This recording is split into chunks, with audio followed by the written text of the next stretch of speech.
There we go. You should be able to hear me now.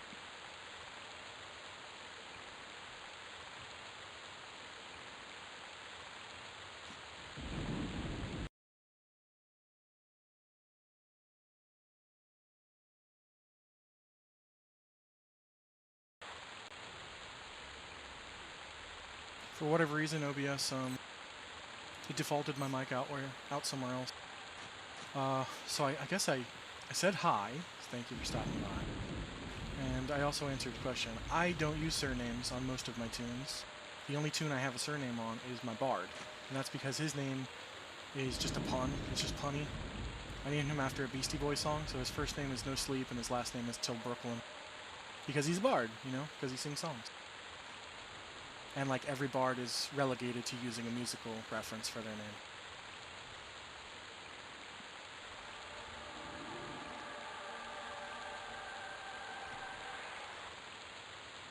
Got into this nice little unrest group. They made me wait like 10-15 minutes, but I'm here now. While their cleric dinged. 40 hours. Oh man.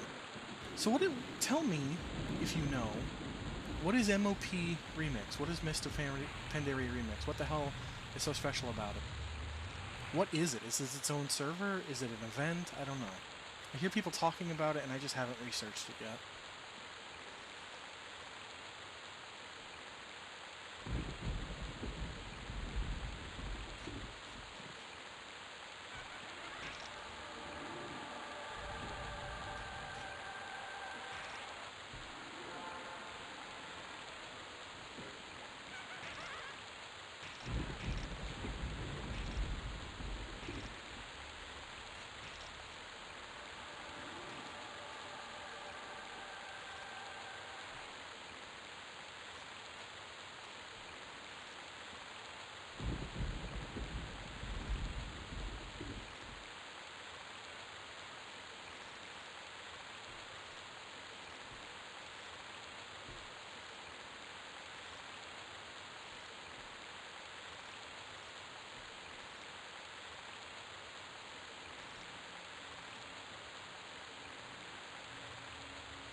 Is it its own server though? What do you just like get an automatic max level character and you just go nuts, or do you have to earn it?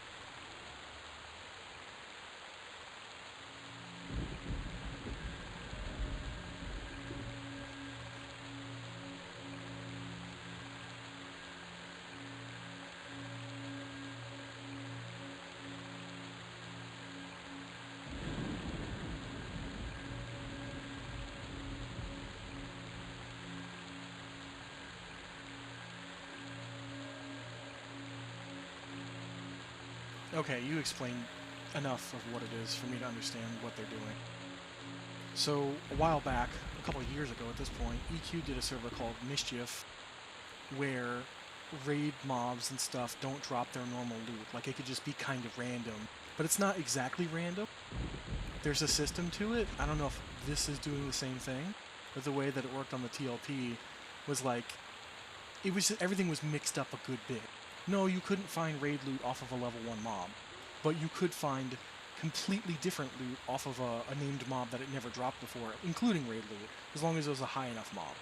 So it broke up the monotony of, you know, how normal people would level, or how normal people would gear up to, and everything was BOE or whatever, you know, whatever they call it for tradable in EQ. So you could get the best loot in the game, even if it was like no drop normally.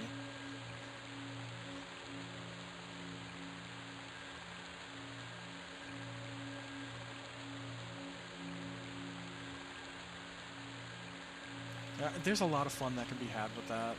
But unfortunately, the way that it worked for EQ, and I'm sure it'll work the same fucking way for WoW, is that it just becomes an avenue to sell tons of tokens back to the community, and only a few people are going to make a ton of money off of it, and it just becomes a money-making thing.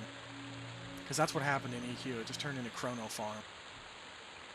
People really mathed out what was dropping, how it was dropping, and how often it was dropping, and they monotonized it. Or monetized it. I'm sure there was some monotony in there as well.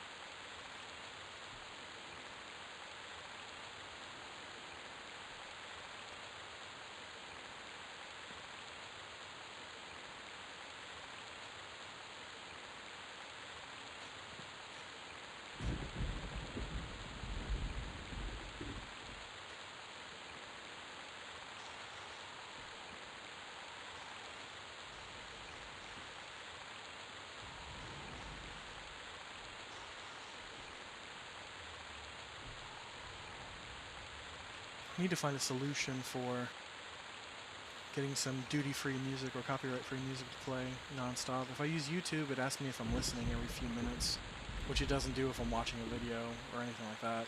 I've listened to lo-fi like hundreds of millions of times, and it's never asked me if I'm still listening. It must know that I'm streaming or detect that software. And then with Spotify, if I have Spotify free, which I do because I don't pay for music because that's silly, they'll play ads, and those ads are not copyright protected or whatever. They are copyright. So I can't have the ads play. I used to use a program called Pretzel, and it was free and it was awesome. And then when I went to go download it again, it is paid. It paid to use now. So the best free thing that was there last time I streamed a couple years ago is now a paid program, which sucks.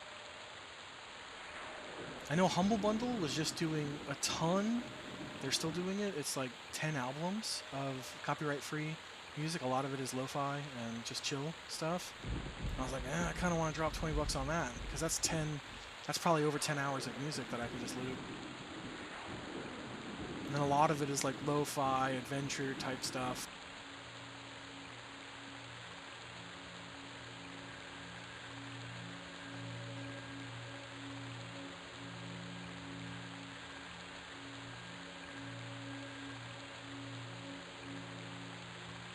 If you find a program, let me know, because I've seriously been looking for it.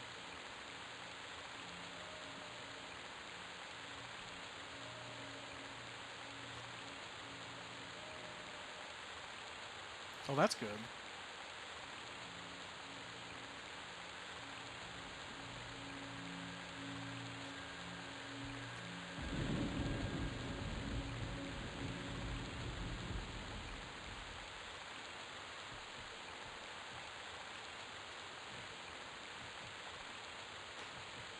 I kind of suck as healer.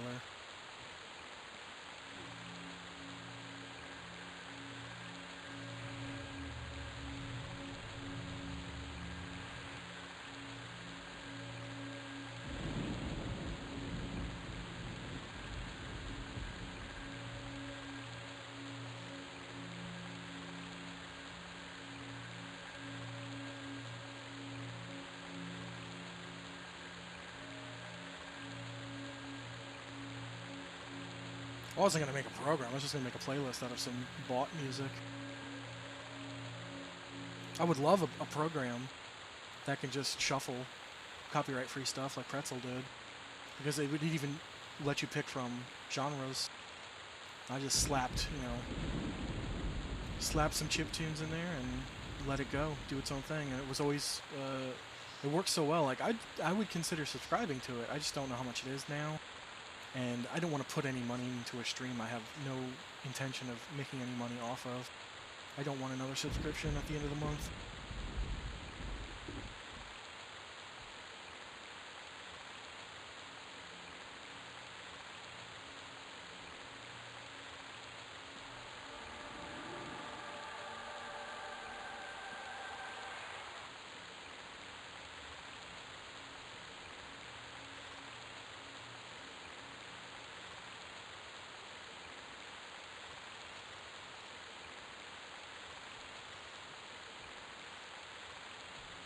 Wow, EXP is going pretty good in here. I've only been in this group for like 10, 15 minutes? How long's my stream been going? 13 minutes.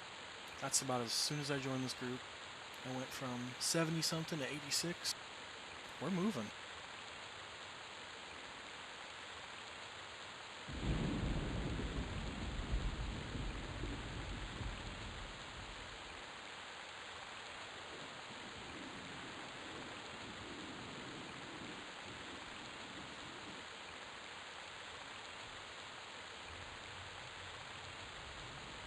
Somebody's got a high-level enchanter parked here, like their main, because they promised me I'd have clarity throughout the entire group, which is the mana regen spell.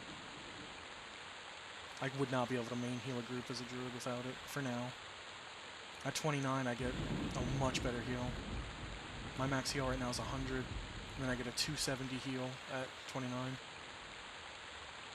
That also happens to be the first level I get half of my group ports, which can actually make me platinum. And at 34 is where I get the second set of them. So after 34, I really don't care where this character ends up level-wise. It will have served its purpose. But if I get to 46, I get to bring it to raids and get raid loot. Only need to be like 35 for dragons, but there is some druid loot on the dragons. There's loot for everybody on the dragons. Just don't know if I want to do that. I like traveling with my group on my ranger. Love just hitting shit on the ranger.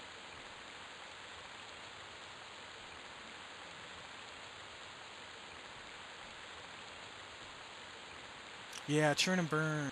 So yeah, I'm assuming you know, but you can't. If you summon a pet while you have one out, even if it's at 1%, your spell will cancel, and I'll say you have a pet, so you have to dismiss it the moment before the spell before the spell is done. The churn and burn effect. You eventually get a pet heal, and it's good for the low levels, but there's going to be a turning point where it's just much more mana efficient to summon a new one.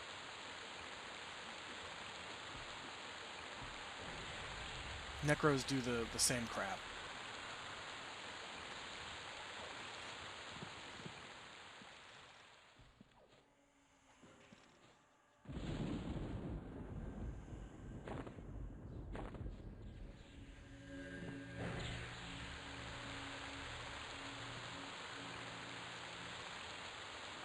This group is nice. They're doing fine steel rotation. That normally doesn't happen down here in the basement.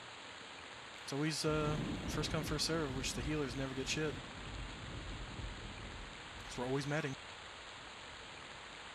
I'll fill my 100% weight chest and I'll let them have the rest.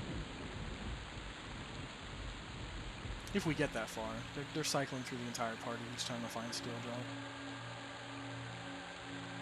It's just nice to see. Yeah, fine steel, like the weapons, fine steel loot rotation. Because they sell for a couple of platinum each. So normally when I'm down here with groups, at least when I've been down here on my ranger for hours and hours and hours, as I was leveling him, nobody wanted to pick it up because back then that was a lot before a lot of the events were happening and before people had max level tunes. So there wasn't a lot of weight reduction bags going around, especially not the 100% ones. And my ranger was very close to the strength cap prior to capping level, and he's almost close to the hard cap without anybody else's buffs right now. So he could just carry a crap load of stuff. And when I was down here, I would just ask people, I'm like, does nobody want this fine steel stuff? And they're like, we can't carry it. And the nearest vendor is, on the island in the next zone. I was like, oh, well, I'm just going to pick it up until my bags were full. And having that as a ranger was, chef's kiss. Any platinum went such a long way.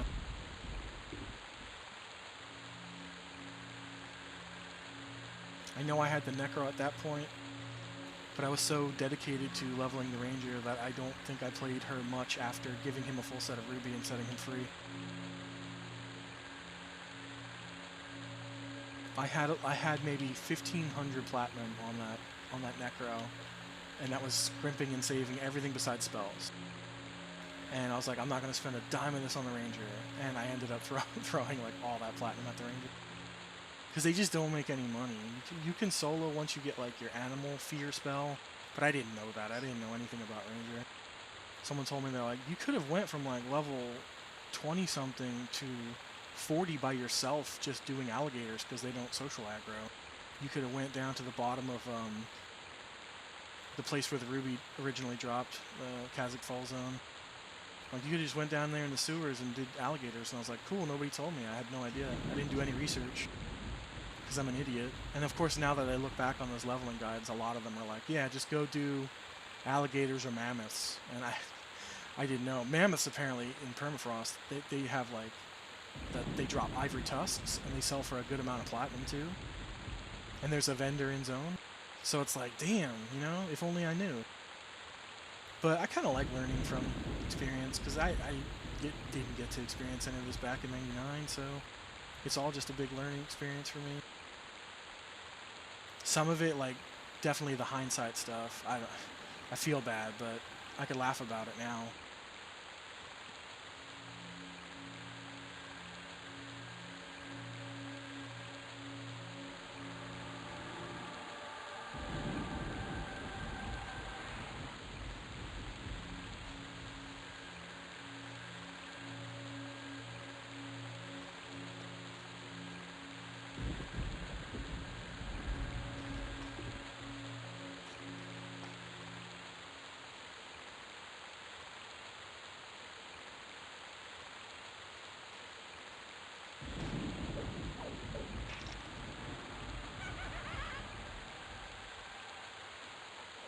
Not too long now. I'll grab a level up.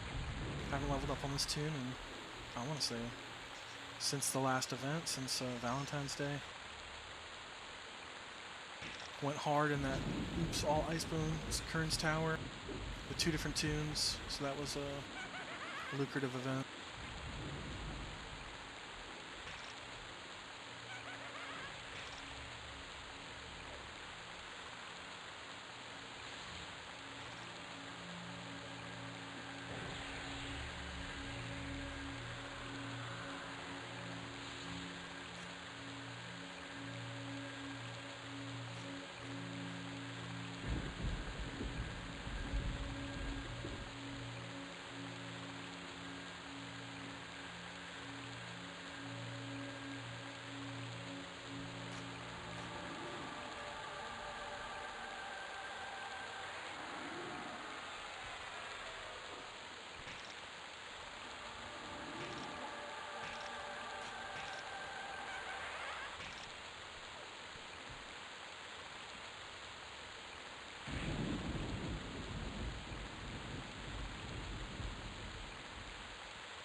Something about Unrest I just love.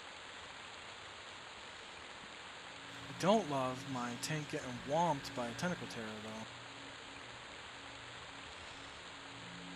Dude's getting wrecked, and I'm pretty low on mana.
Ooh, I knew that friggin' hag was gonna nuke me the second she came on those stairs.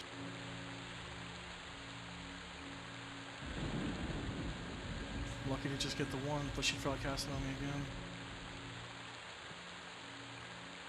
Oh, they CC'd it. A little scared. Those jerks can hit for like 300 down here. 200, 300 nuke. We'll find out. She's casting one right now. See who's gonna go on. Me? No, Hossicle.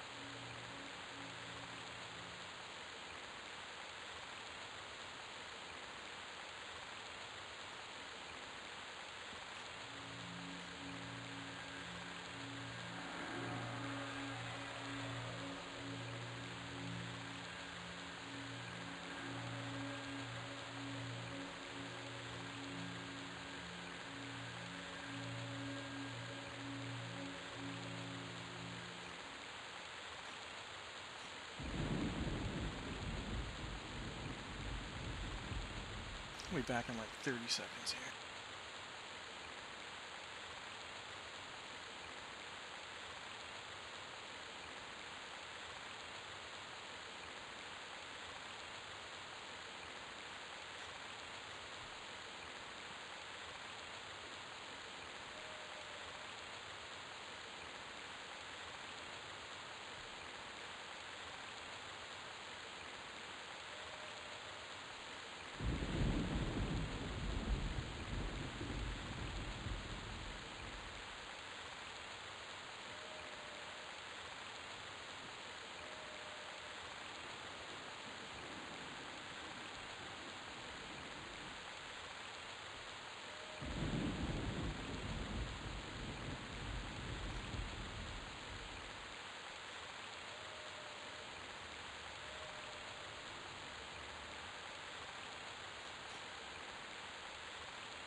So my girls, they went fishing today. There was a tournament. My wife decided she wanted to take our oldest fishing for the first time. And the adults weren't allowed to fish until after the tournament. They were allowed to assist with cast, but not reel, not catch, not de-hook, nothing like that. Of course, my kid didn't end up catching anything, but they still had a ball. My wife ended up catching a nice big catfish afterwards, to which she offered it to somebody, and they said, "Why don't you want it?" She's like, "Well, if I bring it home, it's basically spousal murder because of my allergies." But she took pictures, it was really cool, and she called me on the way home. They were out all day. That's why I was saying I was recovering from some sleep debt. Me and the baby slept on the couch all day, and that's pretty much like, that's all I wanted for Father's Day, so I got that out of the way early. She calls me on the way home. She's like, "What do you guys want to eat?" "I'll pick something up, because no way I'm cooking after fishing for 8 hours. I was like, "That's cool with me." So I don't know about anybody else, but small town living in like the Mid-East, Midwest, Pizza Hut still kicks ass. Now, when I lived in Florida, Pizza Hut was an awful cesspit that deserved to dissolve into nothing. And that's what it is. That's what's happening in Florida. Last time I was there, they're just all run down, waiting for bankruptcy to hit. Up here, Pizza Hut still thrives, man. They still have like the buffet. They still have the eat-in. They still do cool stuff for kids. Like if you read books, they give you free pizza. They'll throw a pizza party for you for your school. So I don't know. It's weird because it's like a nostalgic love for Pizza Hut I remember from the early 90s. I didn't think that type of Pizza Hut still existed, and there's one like a block away that still does that. So we had that for dinner, and yeah, everybody was like, "It's so good." Everyone was so happy with it, with this cheap pizza. I was just jazzed that we can squeak out a meal for 4 for under $40, and it was delicious. And there was plenty of leftovers, and my kids don't complain. That's so rare. I would pay any amount of money for my whole family to eat the same thing and not complain. And I think they're pretty much the only people around here that can do it. It's not like I could do it all the time, because then they would get burnt out on it, and I'd hate paying that all the time.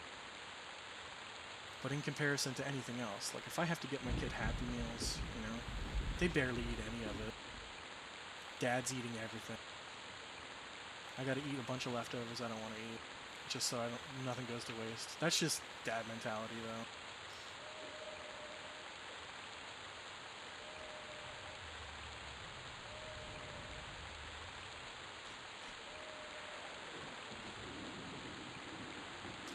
It's just kids. My baby, though, man, she was eating like barbecue ribs the other week. Sam made barbecue ribs in the crock pot. And she was just like, she's still learning how to talk. So she's like, "What that?" Sam's eating it. She's like, "Go ahead and try it. Pull it right off the bone." So she took a big handful of it. And she slammed it in her mouth, and we're just waiting for her to spit it out. She swallowed without chewing, man. She's like, "I want more of that right now." And my eldest is like, "That's disgusting."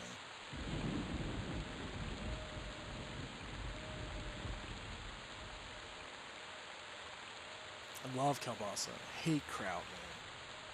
I remember when your dad used to cook that stuff. Oh, the smell of kraut can just overpower an entire house, an entire neighborhood if you got the window open. I hate the smell. I hate the taste. Sam loves it. She cooks it very often. I don't mind the smell now, it doesn't bother me, but I certainly won't eat it. I will even eat kielbasa out of kraut. I just won't eat the kraut. I don't know what it is. I don't mind cabbage, right? But when you pickle it, for some reason, it's disgusting to me. I mean, I don't mind cabbage, but I'm certainly never going to ask you for it. Because I know every year on St. Patrick's Day, she wants to do corned beef and cabbage, and I hate both of those things, especially together. Corned beef tastes disgusting to me. I always let her cook her own little pot of it, because she's got this tradition where she puts pennies in it. They have to be especially clean pennies, because otherwise that's disgusting. But you show me clean money, and I'll tell you you're lying. The whole thing about it. It's like, and I'm very Irish. I'm not offended by it. I just don't want anything to do with it. I've never been a big fan of corned beef, mostly because growing up, my parents really liked corned beef hash for breakfast, and I've never considered that good. I'd only eat the tiniest little bit, and it's mostly just me picking out the potatoes. But then again, as we were saying, all kids are really picky. I'm one of those. I'm not really that picky anymore because I guess once you become a dad, you have to become a garbage disposal, or you have to be a bodybuilder. There's no in between. You either have the discipline to not eat the leftovers and just soak the loss of money, or you become a glutton like me and just eat everything that's left behind. You don't even need to order your own meal. Just eat everybody's leftovers. It's not even a fun job. I hate it. I hate it because I ate it.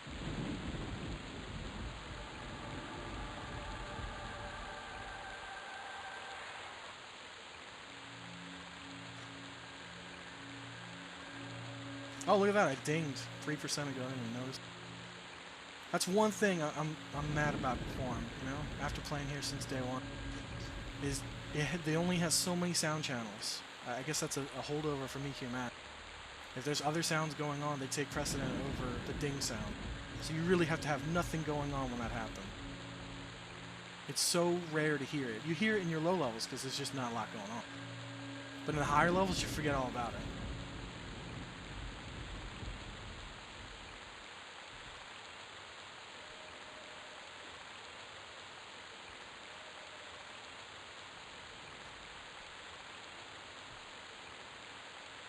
Alright, one more level and I become a real druid.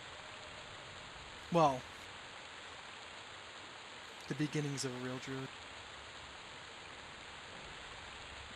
I can port guildies and friends around for free. Most places. This is the unrest basement, yeah.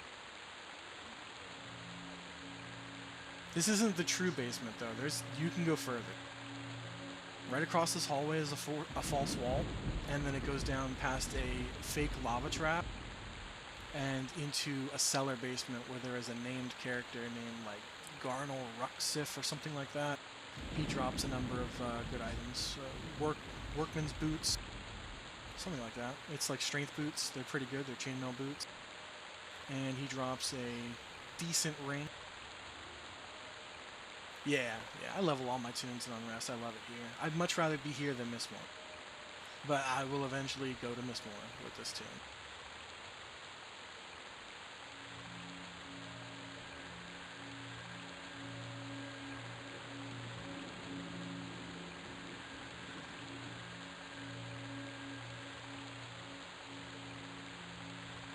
And I definitely missed it, but thank you for stopping by, Hannah D. How you doing tonight?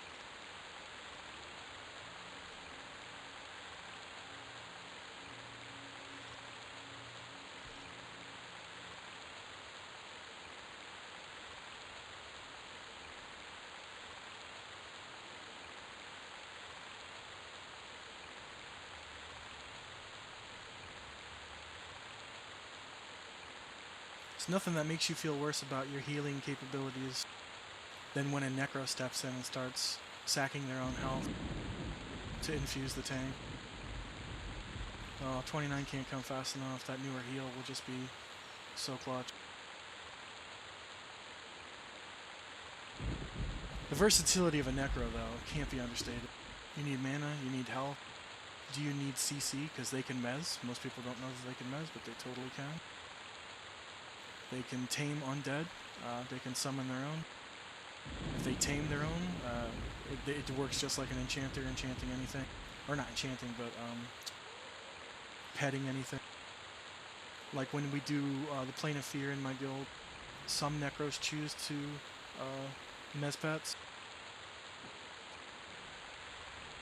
but those pet breaks can be awfully deadly. A lot of necros are just like, screw that, it's way too deadly, I'd rather have my own pet. Especially because they all have the book from Plane of Hate that makes their pet level 51.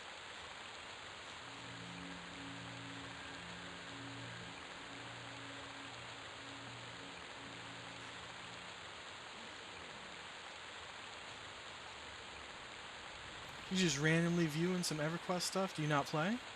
I mean, Project Quarm is free. I know it's pretty time consuming, but I said to myself I wasn't going to play, and then I watched somebody stream it for the first day, and I was already making an account.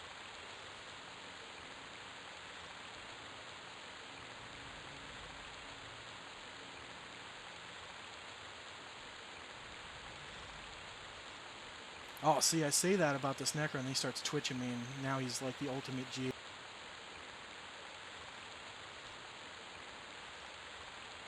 The difference between a bad Necro and a good Necro, the good ones never have mana, because they're too busy giving it to their party, but they don't need it because their pet is OP. Dots are useless here, stuff dies so quickly.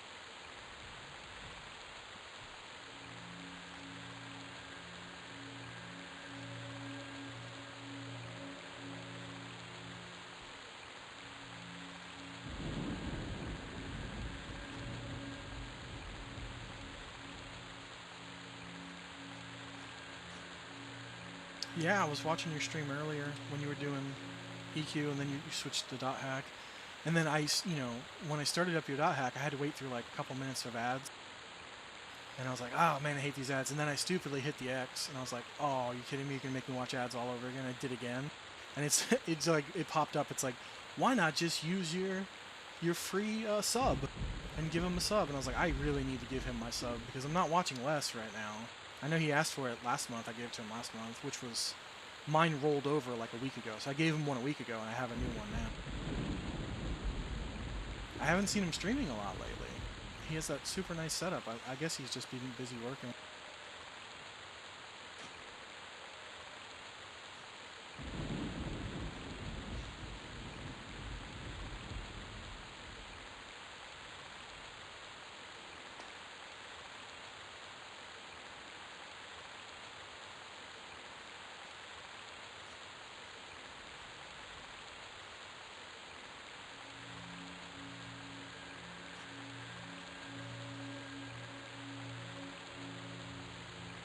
I know, I heard about Teak. It's only, it's coming out like in a day or two, right? I know a lot of people are excited about it. Are they doing like the Mischief rules on Teak? I don't know much about the TLPs. I just remember Mischief being like the most popular one by a long shot. So I think they're trying to follow a lot of the same rules to keep that momentum going for people.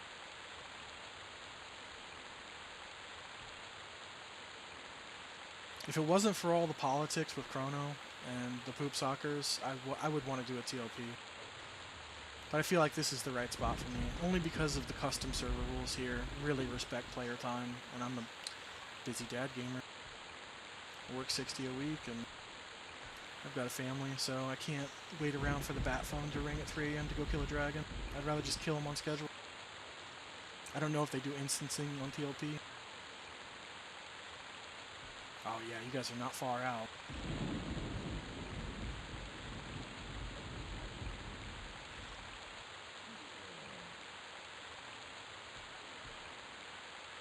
Well, there's no harm in doing your TLP thing until you get all the nostalgia out of it and you've wrung it dry.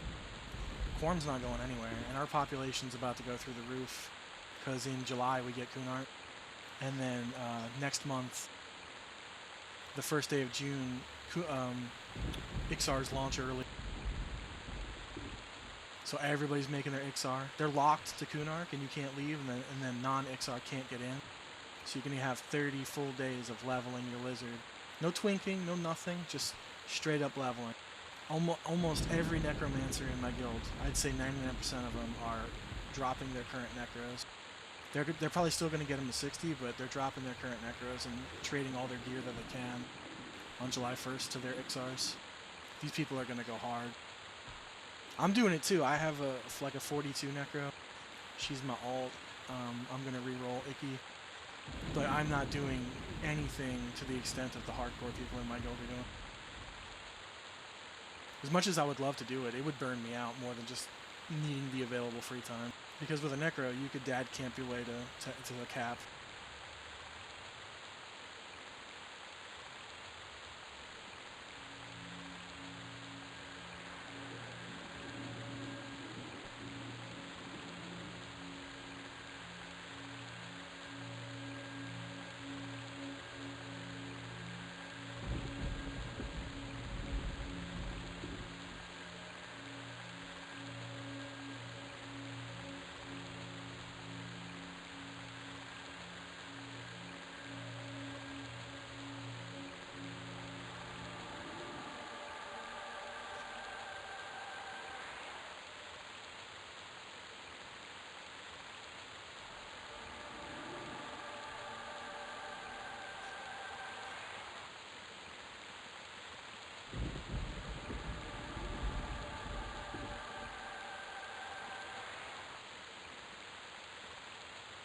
These boys are bored.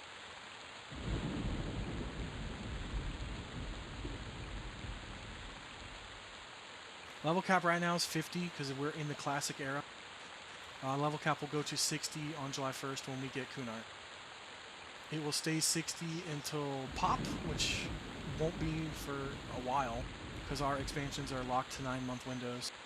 So we'd have to go through Cunard, Velios, Luklin, and then pop. I think pop it's 70 cap, so I think in Luklin it's 65, and then pop is either it's still 65 or it's 70. I can't recall. I am not a veteran of that time. I did play in Classic Era and in each expansion up to pop just a tiny little bit, but I was also a kid, so I had no idea what I was doing, and I remember nearly none of it. Coming into it now as a full-grown old man, knowing what I know about playing like every MMO on the market, it's a much different beast, and I'm so glad I'm getting to experience it now, even if it is on a custom rule set. I don't think it wouldn't make me any more happier to go with a group of 70 people and try to fight a dragon before another group of 70 people. I love the fact that on Monday at 9:30 I sign in, I know exactly where I'm going to the Plane of Sky. I'm not competing with anybody on mobs besides the people in my guild, and that's what we're there to do. Yeah, I mean, I'm learning now. If you asked me 7 months ago when I started on Quarm on day one, I was completely clueless when everybody else had a very decisive plan on what they were doing. I have more of a plan now than I did 7 months ago, and my knowledge has increased a good bit. That's also because I play several hours a day with veterans who have been doing this over and over and over again for 25 years. And I am not shy about asking questions. That's like my number one thing, is when I don't know something, I'm like, talk to me like I'm 5, and they explain it to me as the veteran you are. And it's okay if you make fun of me, because, you know, I would make fun of me too. And they've all been, like, such awesome dudes. Just finding the right group of dudes to play with in this game is its own little task. My guild doesn't actively recruit. You have to be asked to join by somebody who likes you. And I didn't even get that privilege. I was just shouting in the East Commons tunnel, looking for a late night raiding guild because the guild I was in was raiding way too early. And some guy's like, I'm going to take a chance on you. And he talked to me for a couple of hours before he even clued me in on the fact that he wanted to maybe invite me. And then once he did, you know, they were like, all right, here, go to this Discord and let them feel you out. And if you're a good fit, we'll take you. And that's what ended up happening. I was raiding dragons the very next day with them. I would say at least give it a try. It's going to cost you nothing. It's going to take 10 minutes to install. Maybe 30 minutes tops to set up. And then you can dial into that further if you're interested. There's lots of quality of life stuff that you can get going, like maps. And there's a program that's kind of built into it now called Zeal, which adds a ton of quality of life stuff, like a free moving camera. Rangers can use auto fire, which is completely out of era. They didn't get that until like Luklin. Maybe even Planes of Power, I don't recall. But the fact that they could do it in Classic makes it easier. It doesn't mean that Rangers can be actual Rangers, but it does. It's fun. It helps.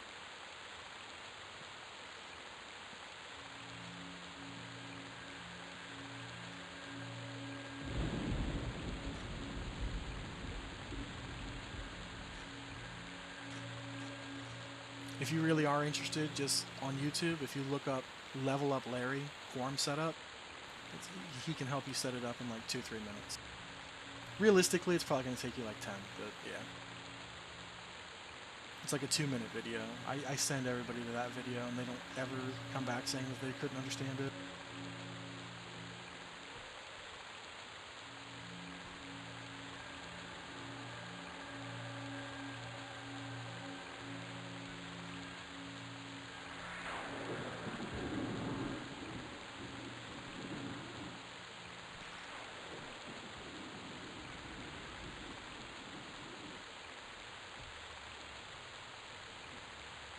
It's classic-esque, yeah. I mean, this is not true classic because all of the normal spawns are 6 minutes instead of whatever they are. And a lot of rare mobs, some of them are like on hour-long cooldowns. When they're here, they may be 8 minutes. So while the experience bonuses are all locked to classic levels, like there are zones that give you like 5% more. But when you look at like a TLP or something like that, the experience rates are jacked up to colossal amount. Do not die. So many festering hags.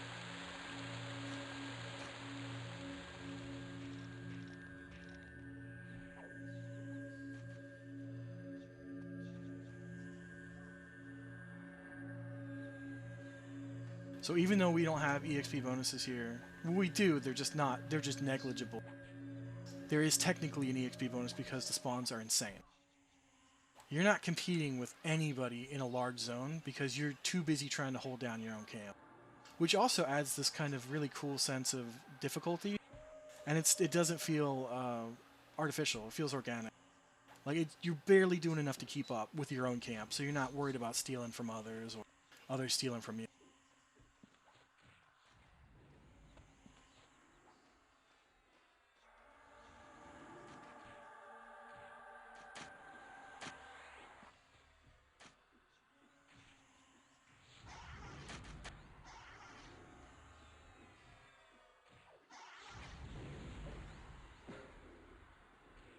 But as far as like how close it is to classic, the classes haven't been changed tremendously. Like rangers are going to have auto fire, which is like a class defining ability, but there's no real ranged weapons or disciplines to support it. So while it's fun, it doesn't make a ranger a ranged class. You're still going to be meleeing, taking death touches until Kunark comes out. Yeah, none of that. No, there's no chrono crap, which I like. You don't have to worry about EXP pots and none of that. And if the best example to give is you compare this to P99. P99 tries to achieve a classic experience, but they don't like to admit that it's not a classic experience. There's a lot of quality of life stuff that they admit is there. It's just like you don't talk about Bruno. Like, they had pet windows in P99 for years and years and years. I think they removed them, but it's still, that's not the classic experience. The classic UI where you only see 25% of your screen, that's a classic experience. They allowed for custom UIs day one. They still do. We don't pretend that we're a classic experience on Quarm. We're like Classic Plus or just custom, because we have instance raiding and we have custom raid zones that come in for holidays, like a Christmas zone and a Thanksgiving bonus where if you kill flying creatures, you get bonus experience, stuff like that. And the fact that there's like one developer named Salty doing all these zeal improvement to make everything better, like hitting one button opens up all your bags. They don't allow for crap like that on P99. They go for that classic experience. They want you to have 70 people ready to raid at 3 a.m. calling people on the bat phone. Like, come on, Vox just spawned. We got to beat these other 12 guilds to it. That doesn't happen here. We just go to a book at our assigned raid times by our guild leaders and just go inside the instance and we compete against nobody.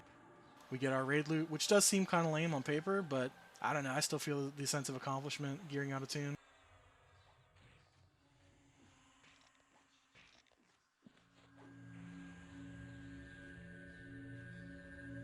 The person who created this server, her name is Secret. She her biggest pet peeve is loot denial, and the fact that all these other classic like experience servers, they seem to get off on loot denial. Your most hardcore players love the fact that they have gear that other people will never see in their lives, which, you know, I'm sure that's cool. You can have that mentality, but I think it's pretty toxic to begin with because it's already a holier than thou entitlement. Like, anybody could wake up at 3 a.m., but most people don't want to. You could sacrifice your family life and your job to do that and poop sock if you want. And it's cool if you do. Really, no judgment on my part. But I can't, and I won't. I could, but I won't. And that's her biggest thing. It's like, loot denial should not exist. Everybody should have a fair shot. The dragon is just as hard as it is if we were competing against 10 guilds, because you would have to follow FTE on those servers anyway, first to engage. So if they engage first, it doesn't mean that they could kill it any faster or better than you could. It just means they hit it first. So why do those people deserve the loot, you know? Instance rating eventually made its way into EQ a few expansions in anyway. And when even further to push the agenda, if you want to call it an agenda, most of the developers from back then said they would have done it if they knew how to do it back then, but they had no way of knowing because it was uncharted territory for them. Well, all of them agree, all the ones who are still active in the development communities in other games or in the industry, they all agree that it's just something that they would have loved to see back in Classic. And when asked other questions, because I've watched a lot of these interviews with numerous people talking to the old EQ devs, like, would you have done itemization better? And they're like, oh god, yeah, I would have done. Some of those items make no sense. So Secrets even did a little bit of that, but that did spark a little bit of controversy in the community. Like, just taking just random trash loot from raids that nobody wanted, that was just left on bodies, and tweaking the stats on it. Made some people happy, pissed a lot of people off. Everybody draws their line different in classic content on what they define as classic.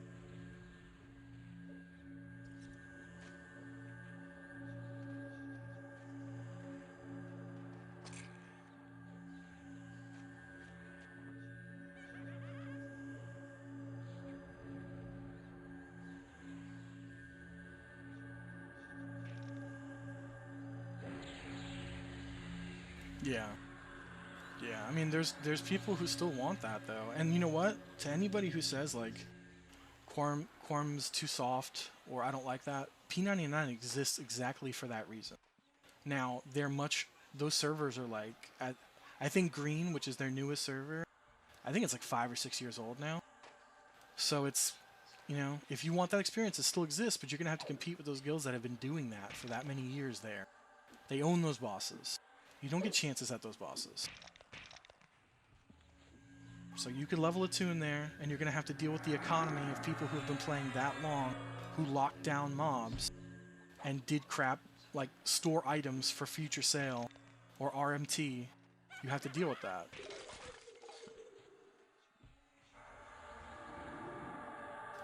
Yeah. Yeah, our clerics, they have a really tight CH rotation. And I am not part of a guild where we have 70 people on for our raids. There are totally guilds here on this server that do it, but we are more of a quality over quantity thing. Our biggest raid was the other night. On Monday night we did Plane of Sky. We had 50 people. That was the most we've ever had. We've never broken like 41, but we've had a ton of new recruits lately since Kunark is so close by. They're trying to get those pieces that are best in slot even through Kunark. Yeah, we field about 50. There's one guild on this server. I believe they field 2 different 70-man raids.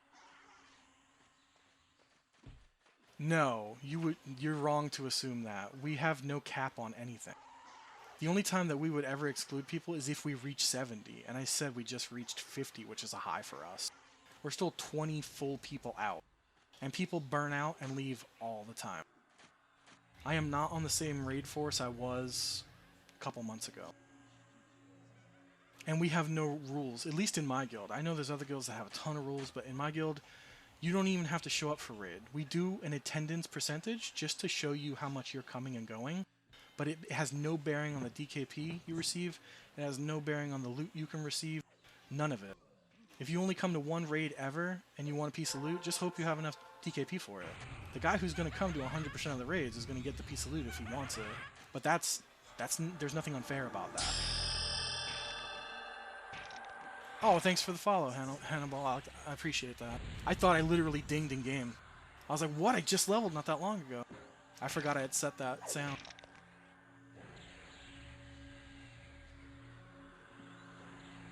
I would tell you, Micro, that even if we had 70 people on Monday for Sky, still, if you want to raid with us, if you want to raid in Savage, all you need to know is somebody in Savage, and you do.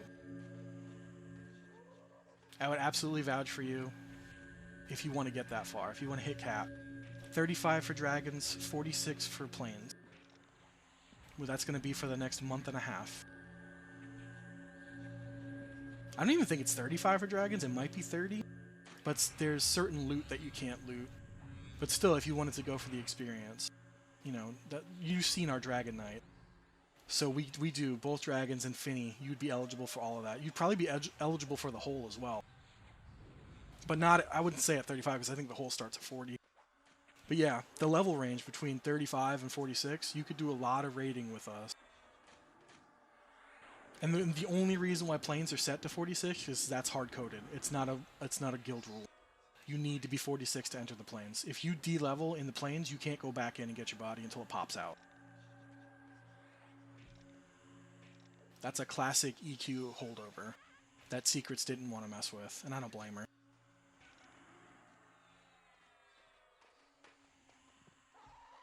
I should probably pay attention to what my group is saying.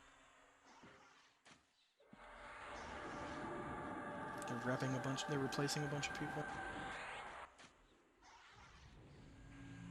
As long as this EXP still flows, man, I'll be a happy little druid.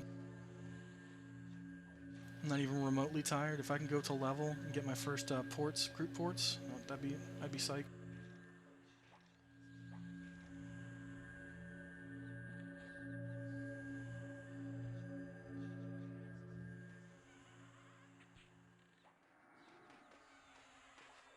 Hanabi, that's so funny because like it's the only thing I've changed. I grabbed the little widgets, you know, the free ones that you can get from Stream Elements and all that. I'm not technical when it comes to that sort of thing. It takes me forever to figure out how to add that stuff. But I made sure because follow is the most common event that can happen on a stream, and I appreciate that the most. I was like, you know what? I'm gonna find that ding noise and put it in there.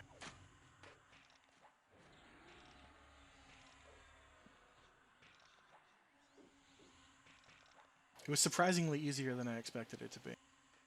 To edit it out. Kind of makes me want to get like the skeleton cackle for a bunch of other stuff. Just some of those classic sounds. Maybe the bag opening and shutting. The stuff that oozes nostalgia the most.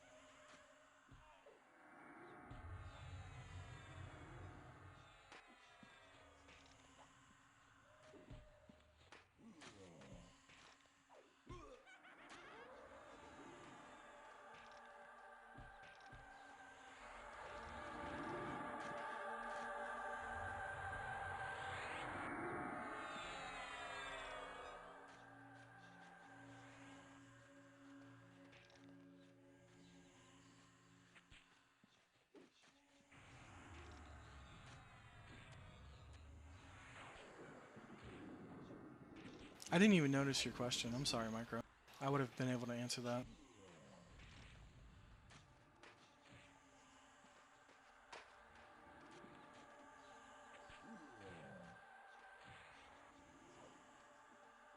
Slash spell set, save, and then name. Well, slash spell set, space, name. Or save, space, save, space, name. I just number them. It makes it much easier. And then if you want to delete them, it's the same way. You just stick delete in there. Fippy, yeah. So I wanted to get a moving animation for my follow for Fippy, but I couldn't figure out how to do it. Like I'd have to pay somebody on Fiverr, I'm sure, just to who would be better at it than me.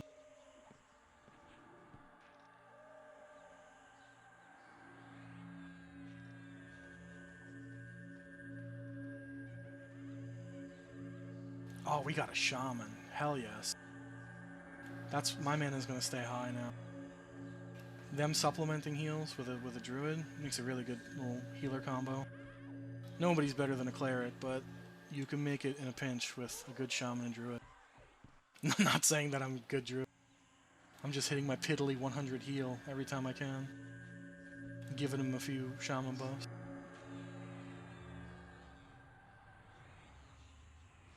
If only that was spoken, like if that was a sound clip, I would grab it and stick it in somewhere. But he just says it in say or shout or whatever.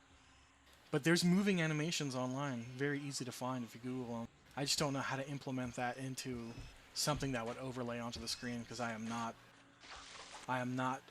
stream savvy. I mean, I know tech a good bit in software, but it would just take me forever to learn it. But that's what I've been doing so far, trying to find overlays and what have you, trying to get them implemented so that they don't look too generic.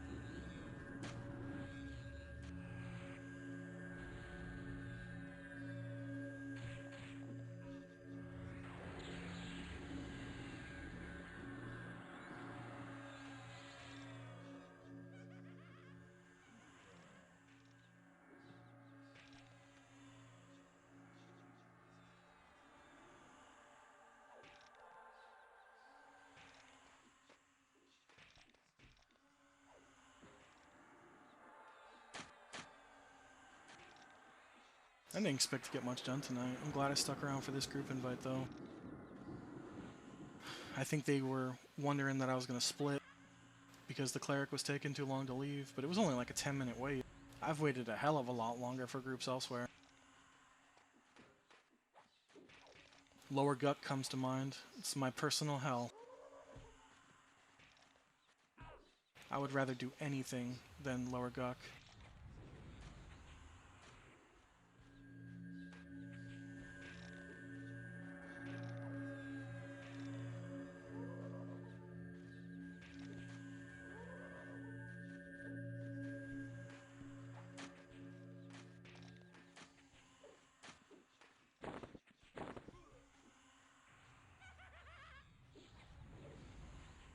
I don't know if it was my turn on rotation for Fine Steel.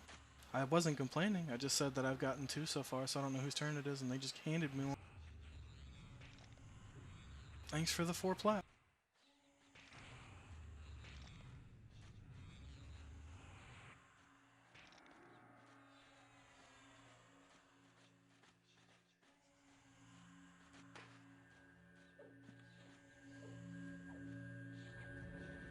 Honesty is best policy. They just told me to loot another. I was like, no, thank you.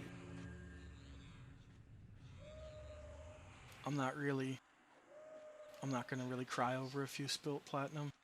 This ain't my first rodeo.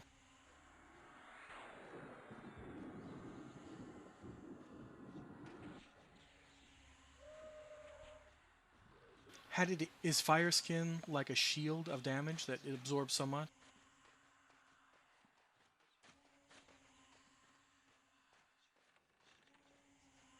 I don't like the absorb shields. I don't use them unless you're going up against something that you know is going to be a lot of trouble. Oh, you're Fire Kin. I thought it said Fire Skin. My bad. My bad. Yeah, I know Lower Guck to an extent. I've been there more times than I'd ever want to admit. But it's just such a hellhole. It doesn't matter what class you play. Even as someone who played a Necro down there a lot, I have both invisibilities to live and dead frogs. They can't be on at the same time.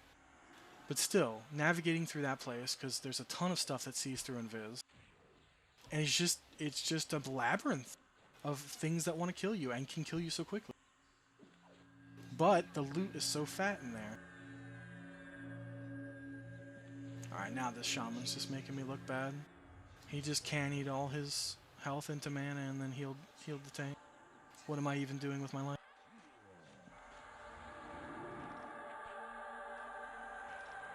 Guess I'll rebuff.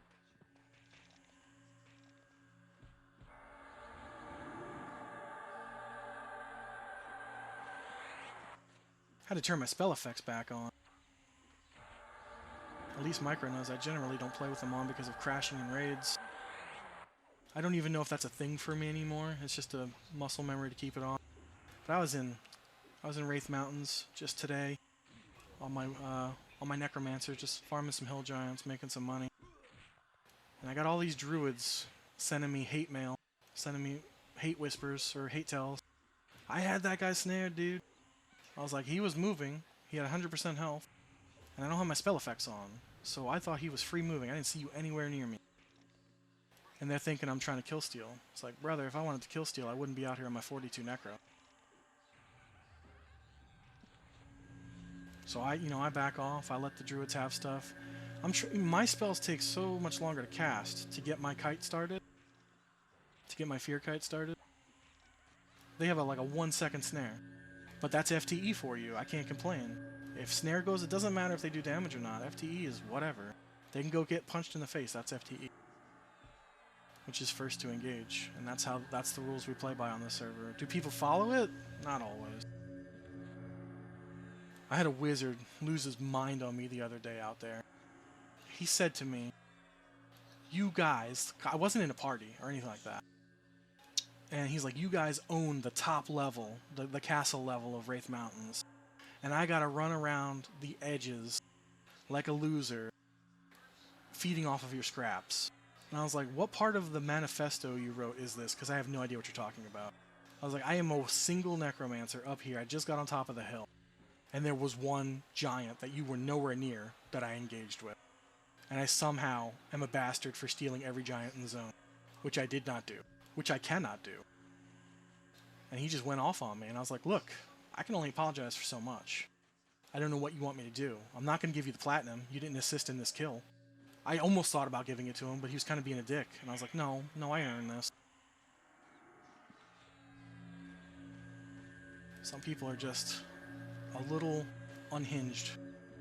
But it's rare. It's rare on this server. It's rare in this game. You'd run into much more friendly people than not friendly people. Yeah, if you go to like the Project Quarm Discord, they have the rules set up, and FTE first to engage. It's one of the big rules. You can get people in trouble for it, but you never want to do he said she said. Always be streaming, always be recording, if you really care that much. There are some mobs in the game. There are some camps that you really need to be recording. Like I would say, Frenzied Ghoul in Lower Guck, because he drops the haste belt, the flowing black silk sash. That thing still sells for about 3K. It was, when this server first started, it was selling for like 10. Then it pretty much normalized around 6 to 5. But you can still get a ton of money off of it, because not only do people need it who don't raid, because it's a 22% haste belt with no other stats on it, but a lot of enchanters buy it for their mega pets.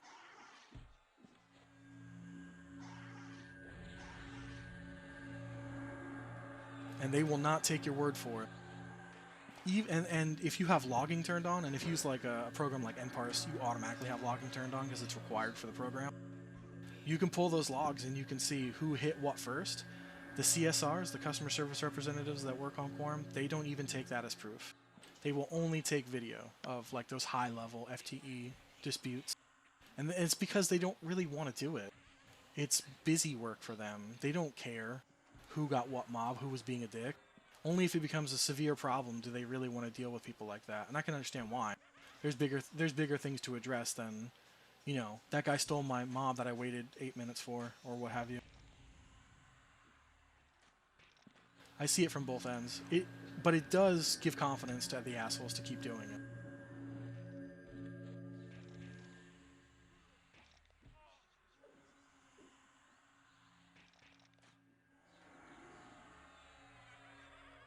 The answer for them, the staff, like Secrets and the staff, the answer they're giving us when it comes to stuff like that, like FTE disputes, they're doing away with those camps kind of completely in Kunark. If you go and read some of the patch notes of what's going to happen in July, you have stuff like the fungus-covered tunic, which is one of the highest selling items in previous classic servers, because it has like a 15 health point regeneration, and a lot of classes can use it.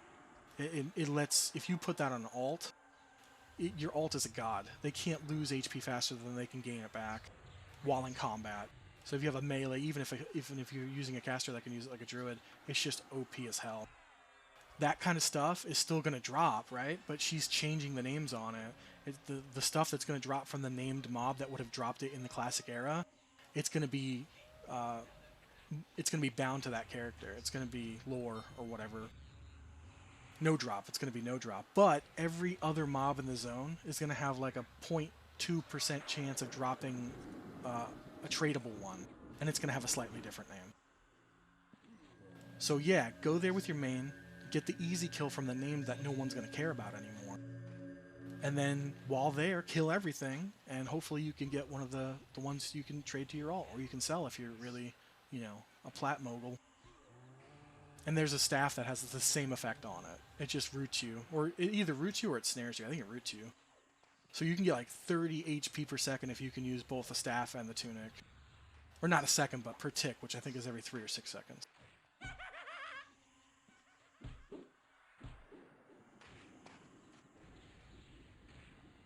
Oh boy, these guys are dying.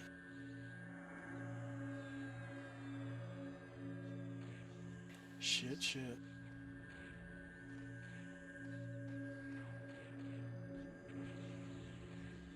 This is why I was full mana. This is what I've been waiting for.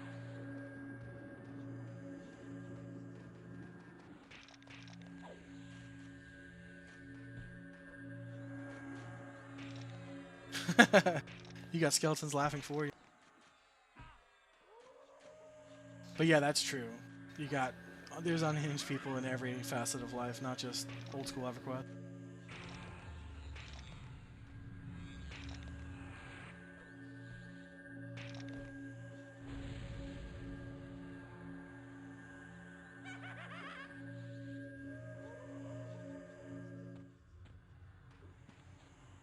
Yeah, no, I hear all the skeletons that are here. We're fighting a ton of them, and I think we have a necro in our group. So the laugh goes off quite a bit.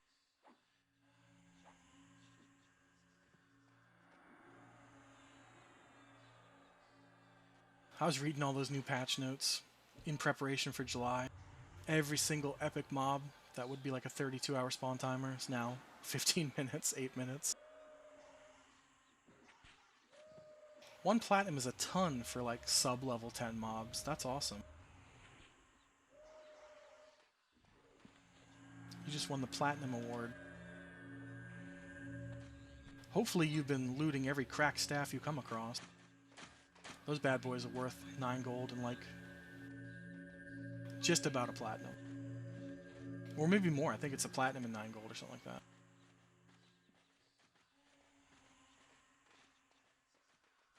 When I start a new tune, before I can get it money, that's like the go-to. Look for the skeletons with the cracked staffs. Anything with a staff. And hope it's cracked and not a worn great staff or whatever, because those sell for crap.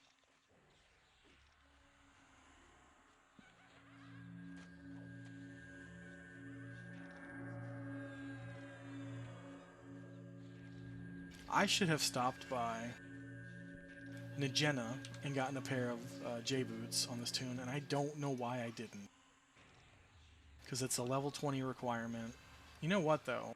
I'm a druid. I just port over there and solo her later if I want to. I think I'll do that. She's on an 18-minute timer, and we don't have to do the J-boots quest on this server, because originally she dropped it within the first 90 days, 60 days of the game releasing. But then they were like, oh, these are too powerful because it gives you a 33% movement buff, unlimited charges, instant cast. And Secrets was like, nope, we're not going to implement the quest. Or actually, the quest is implemented, but there's no reason to do it when you can just go kill Druzella and Nijena and get them. I remember when the server started, there was these lines of people in that dungeon waiting in line for a high level to kill Druzella. You get your boots, you leave, you thank everybody. I'll solo her and get you a pair when you're level 20.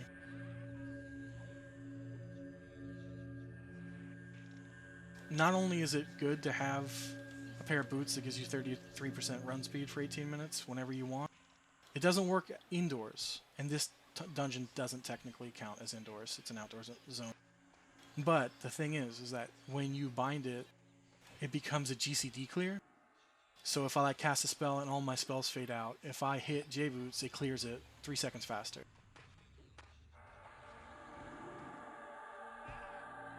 And the spell in your top slot is the spell that's most affected by a GCD clear. The other slots don't really matter too much. but you can chain cast whatever spell is in your first slot, regardless of its GCD, its global cooldown. If it has an internal cooldown, like 18 seconds, it won't bypass that. But any other spell, like your nuke, if you want your nuke, you just hit your nuke, back up with your J-boots, hit your nuke, just keep doing it. It's a really cool way of getting more DPS out there. Or more heals, if you are a healer.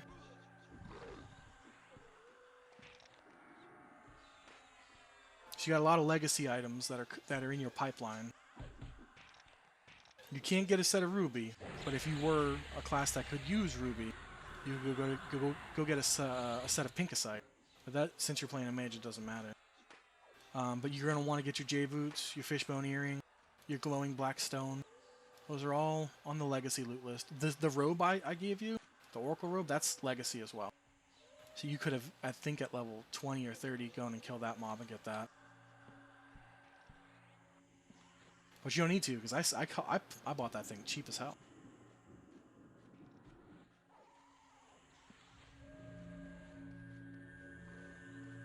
I was trying to buy you a glowing black stone too, so we don't have to go out there. But nobody was selling it. The care package I built you was just of stuff people were selling at that very moment. That's how the tunnel works. The tunnel provides.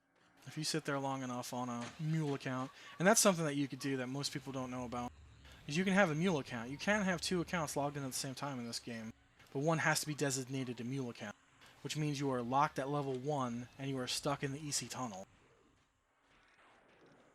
Yes, those quests are in Quarm. The shoulder pad one is turned in the dwarf city of Kaladin. It's worth a shitload of experience. I was buying those bad boys for like 5p a piece, or like 5 platinum a piece, 3 to 5 platinum a piece, on this Druid, so that I could knock out 3 levels, and I did. I needed like 60 pads, but yeah, because I think you do 4 pads at a time. And then belts are 1 at a time, and there are like a dozen different belt quests. You can pick them based on reward, based on experience, what have you. I don't remember where I ended up doing my belt quest. I think it was Misty Thicket or not Misty Thicket, but Rivendell. Whatever, the halfling city. I think they had the best experience modifier for the belts. Or maybe the best experience modifier was Freeport, but I didn't want to mess with my guard faction in Freeport, because Freeport's split down the middle. You have the evil guards and good guards, and if you do quests for either, you can set that. You don't want to be KOS in that city. I mean, you can be. There's a lot of classes that love to solo one side of the guard, mostly the evil guards. But I don't like all that. I forget easily, and I don't want to stroll into a city and just get creamed. Which is weird, because on my Necro, I farmed the guard post, which is a very popular farm of 2 guards that just spawn very quickly. And they're considered the evil guards, and I was on an evil Necro, a Dark Elf Necro, and I'm kill on sight with all the evil guards, but the Paladins freaking love my Necromancer. Which doesn't help me at all. But the bank in Freeport is on the good side, so I just invis through the shitstorm and zone, and then all the guards are like, "Hey, it's that guy," or "Hey, it's that girl." Yeah, there's a lot of improvements on Quarm that are cool. She implemented a lot of like the breadcrumb quests that allow you to trade like muffins for factions. So if you do end up eternally screwing up a faction, there's a good chance you could fix it here, when you couldn't have in other servers. I don't know who Bruce is, but he came in fucked up. I didn't leave him like this. I gotta save you, Bruce.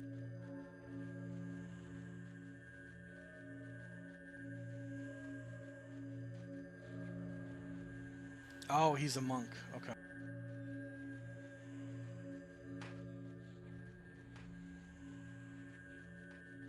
I love monks. I just don't think I'd have the patience to play one.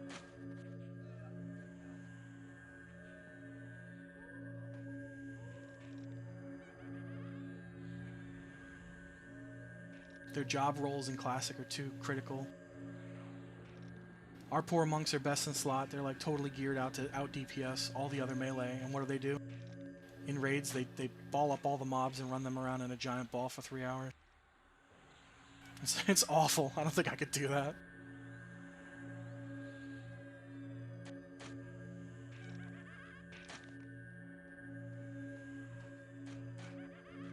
We are on Classic for the next month and a half. In July 1st, we go to Kunark.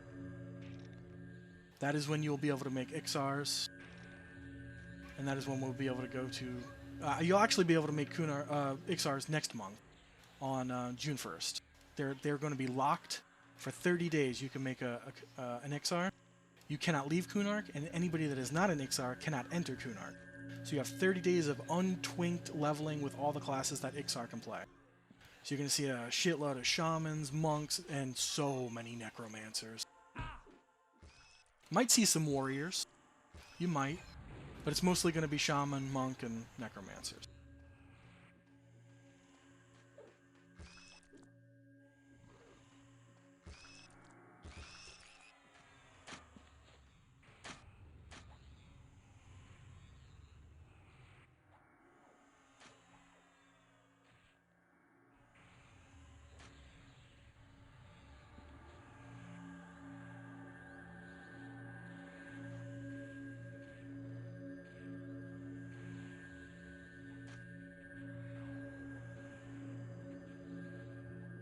There's a lot of people who say that Classic EverQuest is not classic until you get Kunark, which doesn't make a lot of sense when you say it out loud. Because an expansion is an expansion. It expands on what was originally there. But they say that it's not whole until you get Kunark. Because there's a lot of holes in Classic EQ. Leveling holes, questing holes, gearing holes. That if you just have Classic, you're going to hit those, whatever you want to call them, those road bump, and it's going to dishearten you. Which is why we got the hole early. Because the hole is something you get later. If I remember correctly, you get the hole and you get the borrows or the downs or something like that. No, you cannot box on Quarm at all. 0 box, but you can have a mule account. And the mule account is relegated to stay in EC Tunnel at level 1. You have to make a whole separate account, you get a character to level 2, and then do a / command to initialize muling.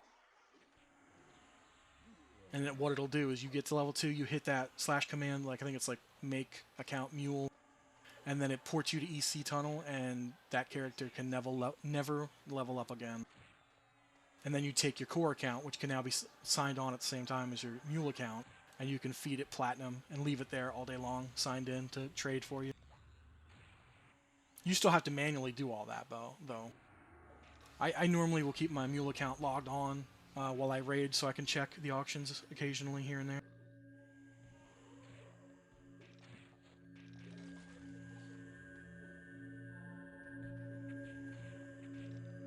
Yeah, there's some people that can get away with it, but the tools are detectable, so you'll never see a multi-boxer here long. So what'll happen is the way that a multi-boxer will gain access to multiple accounts right now is you have to ask for an IP exception for somebody in your family. So, like, my wife wanted to try, and it took us a week to get the IP exception, so now I can have 2 accounts logged in through my router.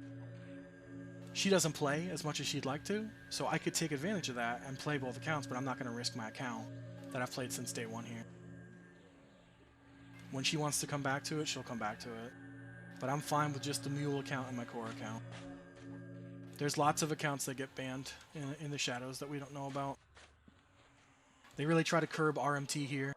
In fact, if you're familiar with the Mana Stone, there was a couple of people who had hoarded over 700 Mana Stones, because originally the way that the server was designed is that they were going to go away after the first 90 days. But they were still going to become tradable, which means that they would have had an insane market effect, like years to come afterwards, because it's such a popular item, it's such a good item. So when the server owner figured that out, she found at least 2 people that had combined like over 700 Mana Stones that they were going to sell over years to manipulate the economy and promote RMT, which is real money transfer. Once she found out that, she made sweeping changes right before we were about to reach that 90-day mark and said, fuck that, Mana Stones will remain in game, and then the mob that dropped the Mana Stone is now going to drop an item that's no trade called the Mana Rock. It does the exact same thing, so that nobody's going to be scrounging around for a Mana Stone in 3 years. And it ruined. And she also, I think, she also permabanned those accounts as well. So like 700 mana stones just went poof into the ether. And from that point forward, she definitely started changing lots of things in the favor of player, respecting players' time, respecting the drops. Like the fishbone earring was supposed to go back to its normal drop rate, which is like a 25% chance, and the guy was like on a couple of hours different cooldown, like 5 or 6 hour cooldown. She left him in game on a 15-minute cooldown with a 100% chance to drop the earring, because people started to sell the earring in the EC tunnel, and that's not the way that the server owner wanted people to start making money. Now, if you want to go farm a Frenzied Lord and go get some Flowing Black Silk Sashes, that's how we originally made money in the game. Those high money camps are still there. But if they become a problem, you can rest assured that they're going to go away. I don't agree with everything that she does, but she has done a phenomenal job at making the game enjoyable for a Joe Schmo like me. I don't care if the game is not enjoyable to someone who was going to try to make money off of it or bring displeasure to a lot of people.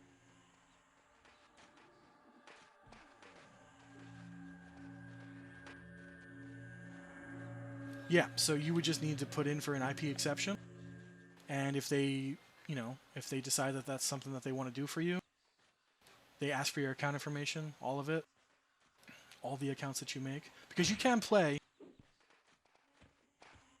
What's happening here? I just got fucking slashed in the face. Yeah, somebody else take that guy. Scared the shit out of me.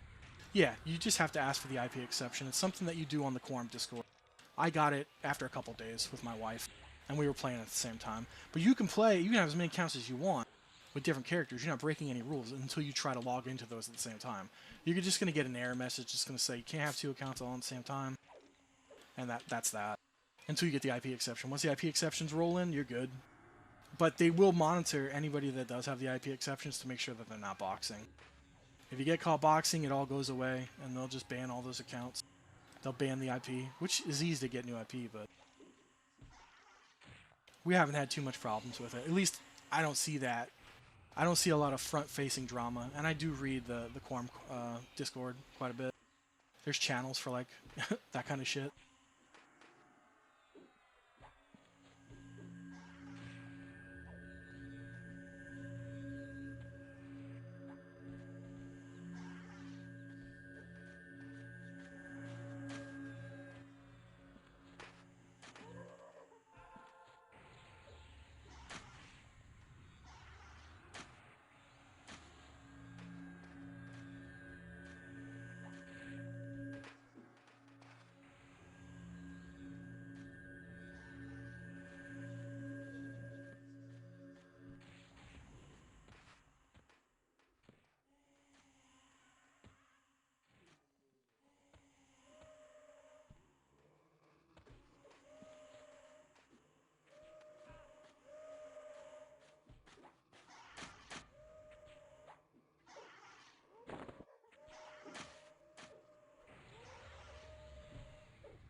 Somebody asked me a question in party, and I just fall to pieces.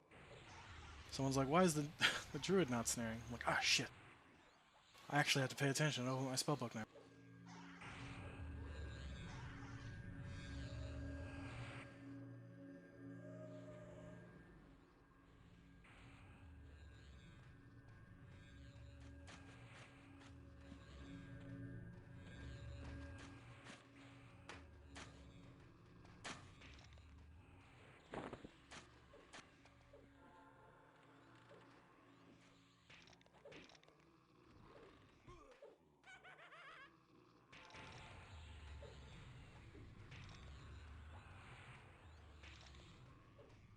That guy got really lucky with Bruce Lee for the surname and the first name.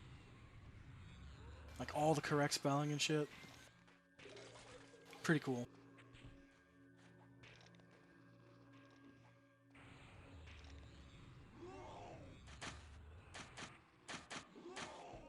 Oh, this is bad.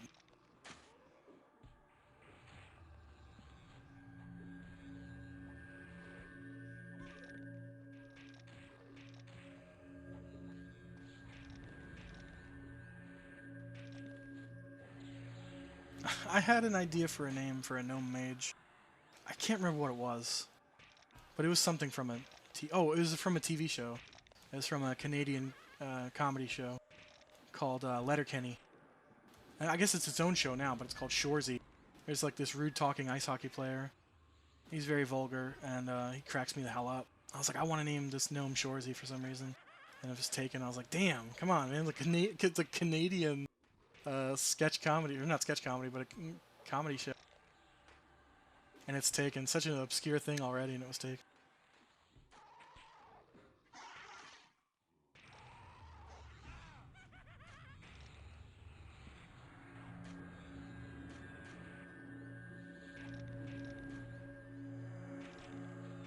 '14's great. It really is. It's just it's a newer MMO. I mean, not that new. It just celebrated its first decade. But as far as like what it brings to the table, if you're really into theme park MMOs with good rating, decent dungeoning, but very solo friendly for like every class in the game, then 14 could be for you. I played it for a few years. I played it in A Realm Reborn. I came back at some point. I just did their latest expansion and got the Reaper to max level and the Samurai to max level. And I didn't want to go on that Ferris wheel of gear loot again, so I quit as soon as I capped those jobs. I just can't do the theme park stuff anymore.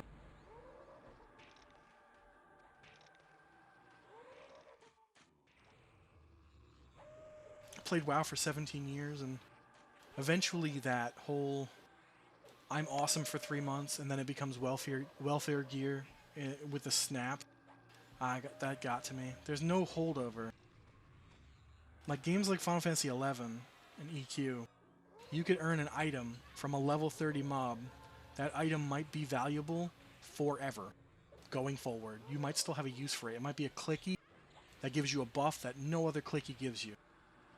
And that might be useful for the next several years or forever. No other game does that. Those two games are the ones that pioneered that and did it so well.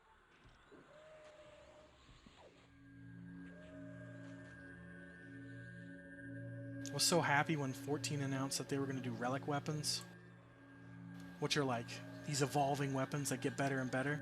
But then when the expansion was done, they were trash. But at least they bring those back like every expansion. So you can get your old relic weapon and you can pump it up, but you still got to do the same amount of work. You could jump in, not having done any of the previous relics, and still get the newest relic, the same amount of time and effort that the guy before you did who did all of them. And I don't think that's right. I think there should be at least a nod to the people who put the work in for those. Like I was just talking about J-Boots earlier. J-Boots are going to remain an item that you will use forever unless you're a class that gets SAO. And even if you are a class that gets SAO, and you don't want to keep it on your bar, and you take the movement speed hit, the J-Boots are still useful for that reason.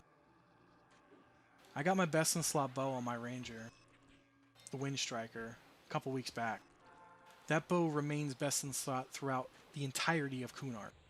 So for the next 10.5 months, I don't need to get a bow upgrade. It skips an entire expansion. It still stays relatively useful. It's the best PvP bow in the game.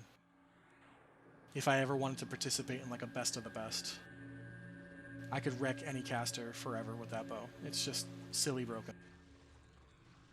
But I have like my Sky Cloak. It's a 50% clicky, 12 seconds of 50% haste, spell haste. So it stacks with my Worn Haste. That stays relevant as long as I want it to, as long as I need to hit the haste cap. It's just amazing. I can't wait until I get the bracers that summon arrows in a couple of weeks.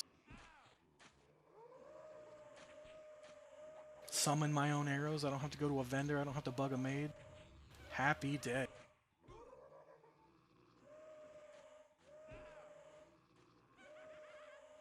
And then it all changes in Lookland when I'm going to craft the best arrow I can craft, and that becomes my forever arrow, which I think is hilarious. Once I gain access to endless quiver. But again, I play a ranger, so my whole idea at this point is just playing the long game. I suck a lot because I'm a ranger, but I get better every expansion. There's some classes that can't say that, where there's just major advantages to just the level caps or the spells that we gain access to. Classic rangers do suck. They do. But they get better and better with each expansion.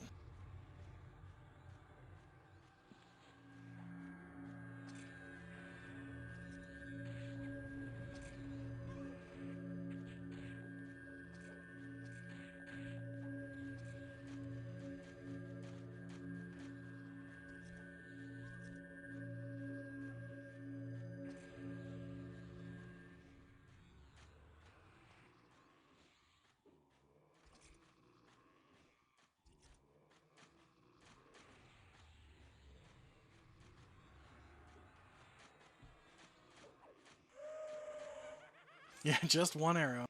Just have it equipped in that slot and it'll never go away. I can't wait for it.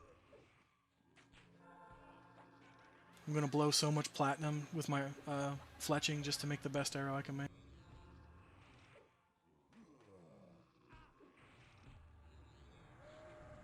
Since they added auto fire for rangers now, I do get some really long range arrows crafted. And for some of our dragons, like Draco in the Plane of Fear, I just outrange all of his fear and his disease debuff. It's amazing. I just sit there at like 350 range and everyone's running back and forth, like run in, run out, run in, run out.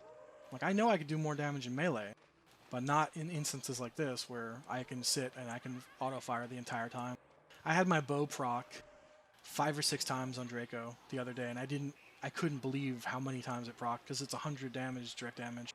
It's 100 DD, and I think the damage portion is unresistible. So I'm proccing these 100 damage arrows, and those arrows themselves are critting up to 100 and, 160, 170 on that bow. And it looked like I was actually doing good damage for a moment. But then I realized that I had broken my 200 dex cap, so my proc rate actually went up. It went from like once every 1.5 minutes to once every minute. Oh yeah, don't even tell me about headshot, dude. I can't wait for stuff like that. I'll be like an AA farming king.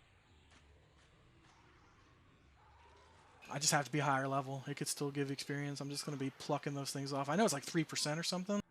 But as soon as Luklin hits, I become full range anyway. I mean, I will probably be doing some melee on some fight. But yeah, it's just going to be going off like gangbusters.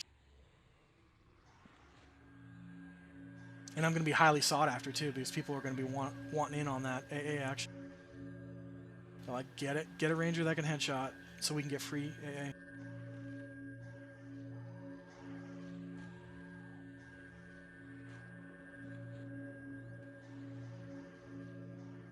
A lot of my guildies are discussing their leveling path, how they're going to do it, how many hours they're going to put in the first couple days.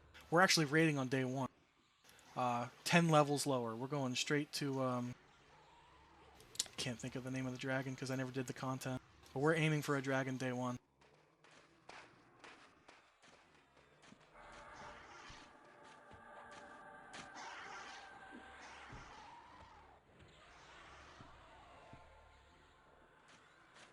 I'll tell you what I'm not looking forward to, is Plane of Nature.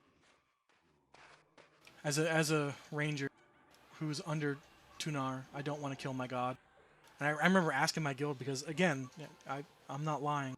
I'm a noob, I've never done that content. So I always tell them, like, I have no idea what you guys are talking about. Well, how can I come to a raid like that if you're going to kill my god? Because it's one of the only times where you can kill a god and you get negative faction for it. And it's a ton.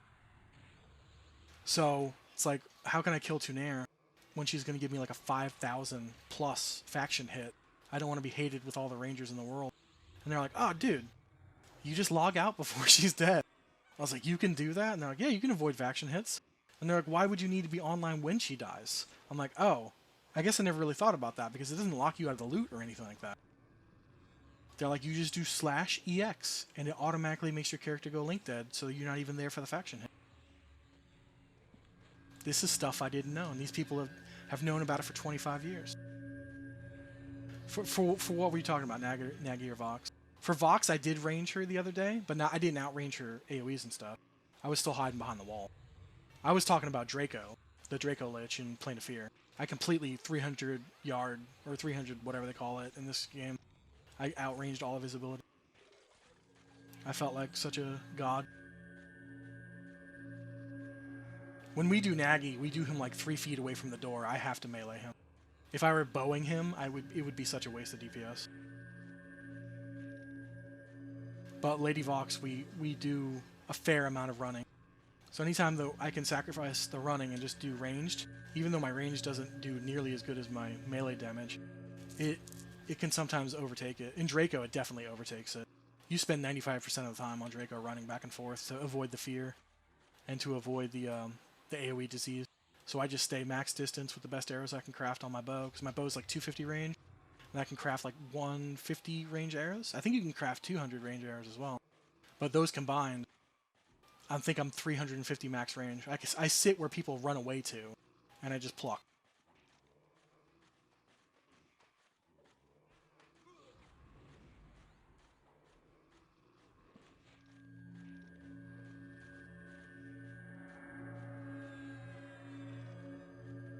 And we're certainly not like a try-hard guild where my guild leader would be like, don't do that stupid shit. You could just be in there doing a little bit more DPS. We're talking about classic EQ here.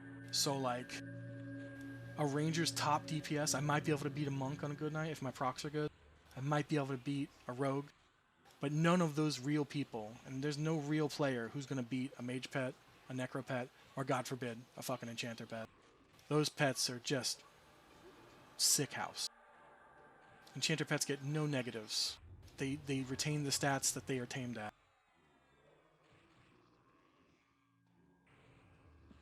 We were in Sky Monday, we had 5 enchanter pets, and some crazy enchanters were putting like short swords of Yakesha on them and flowing black silk sashes.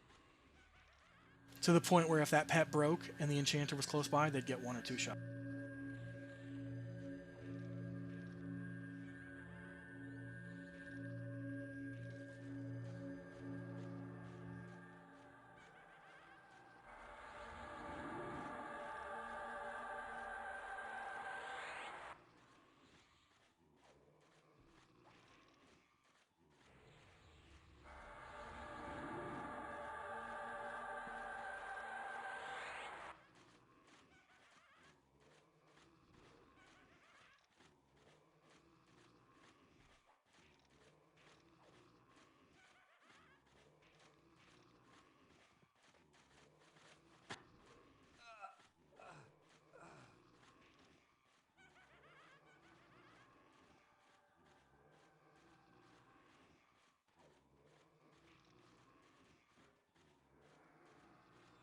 See, it's 3 a.m. now, my time. I don't know how much EXP per hour I'm getting, but I'm 58, and I did ding here a while ago. I don't know, it's probably like less than an hour ago, maybe an hour ago. I'm losing track of time. I think I can hang it out until I get the level. I would love to get that level.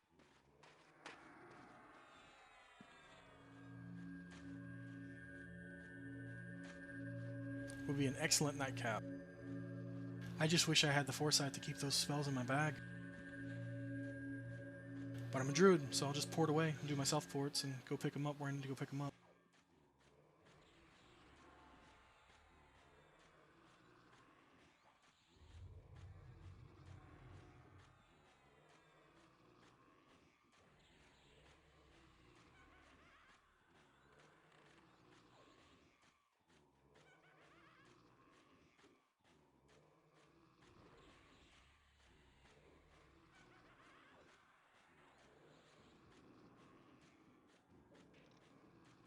It just depends. I mean, if you have any experience raiding on those tunes, like classic EQ shamans are relegated to buff bots in raid.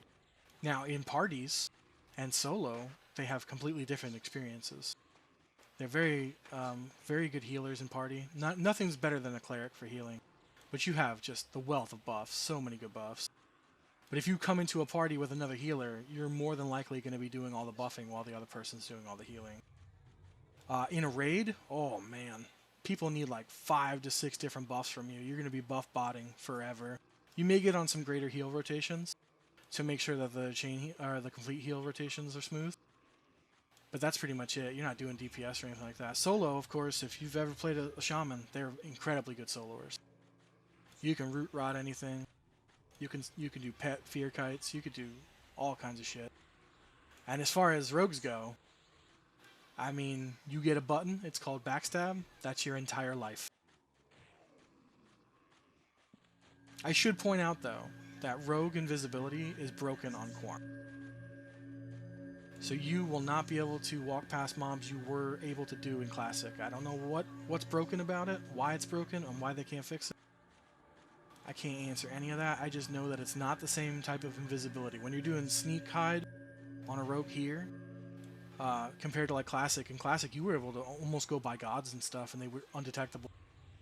But here, I think anything that can see most invisibility will be able to see you if they have eyesight on you. Unless it's undead, which then they'd be able to hear you.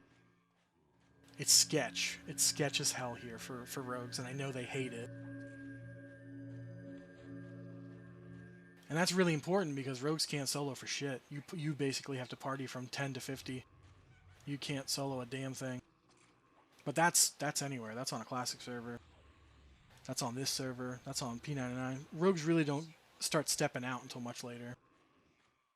I don't know what a rogue looks like in Pop, but eventually they get skill spell or whatever, where they don't even have to. They get auto skill, so you don't even need to hit your backstab. It just starts automatically getting roped into your base melee, your auto attack.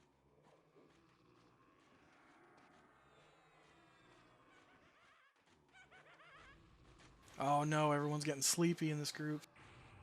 Maybe that level is not within reach. I don't know what happens to rogues with AAs.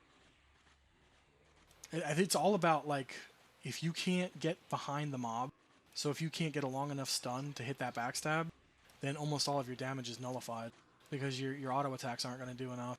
I know that they get tricks later, to where they can even backstab from the front, but I don't know when those came into the timeline. Like, I think they get a backstab that's like 75% as powerful as their normal one that they can do from the front.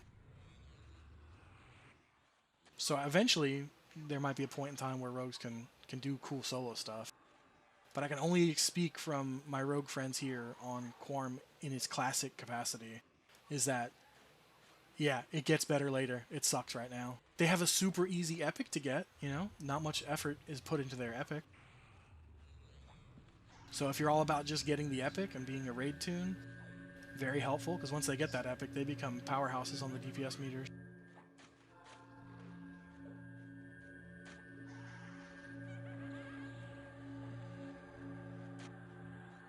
Yeah, at this point, just everybody gets better on July 1st. Because then most of us get our disciplines. Yeah, I'm going to get some really good disciplines on my Ranger, like True Shot and Blade Twister or whatever it's called, Weapon Shield. I go from having to take every freaking death touch in my guild to helping tanks transition with nobody dying. Looking forward to that.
Yeah, I agree.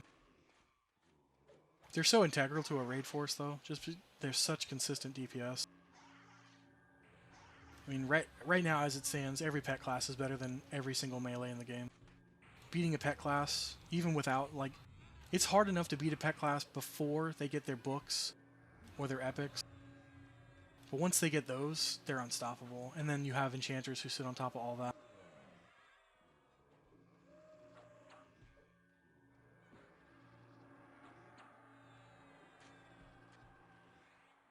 There's DPS meters, there's parsers that you can use in game, but they're so sketch. They can't copy spells because they're like out of range to do so. And you need to be in the melee to see the actual melee parses. They don't combine a caster with its own pet, so they list the pet as its own, and those pets alone, without caster support, beat all of the melee. They beat all of our monks, they beat all of our rogues.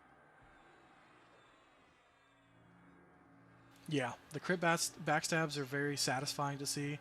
I think, more importantly, the wizard crits are just insane. And it sucks to play a wizard in Classic because there's so many bosses that are just magic immune. So it's like, what the hell do I do? I'll tell you what you do. You eat a death touch.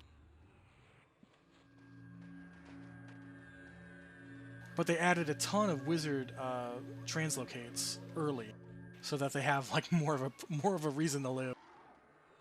So now all your wizards can do all of their translocates to classic zones, so they're good at porting people as well. When we found out translocate was in game, it was insane because when it was first implemented, there wasn't even a warning sign on your screen. You could fling people that weren't even in part of your party or part of your raid force. Just like in the random EC tunnels, you just see somebody, I'm going to translocate them across the world, and they have no say over it. That was hot fixed so quick, because they were just wizards fucking being imps to everybody.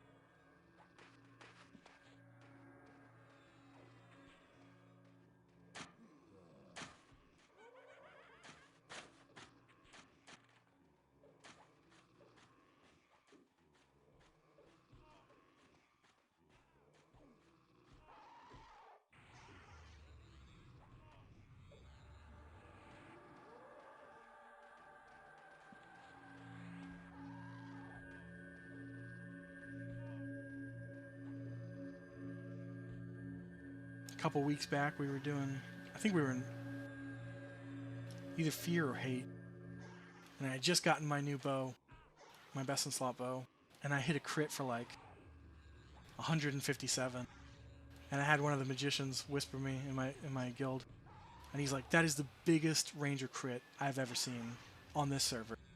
I was like, I was so proud of it, and then as soon as he sent that, wizard crit for like 1800.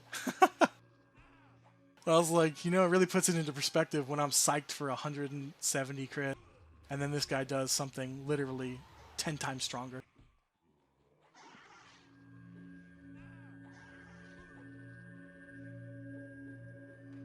Yeah, that's nice and cheap. 5 silver?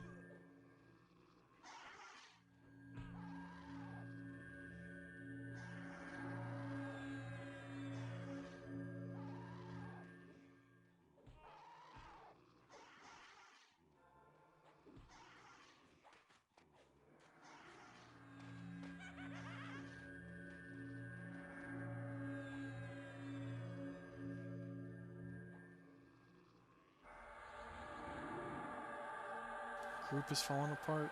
We just lost 2 people. We don't even technically have a tank.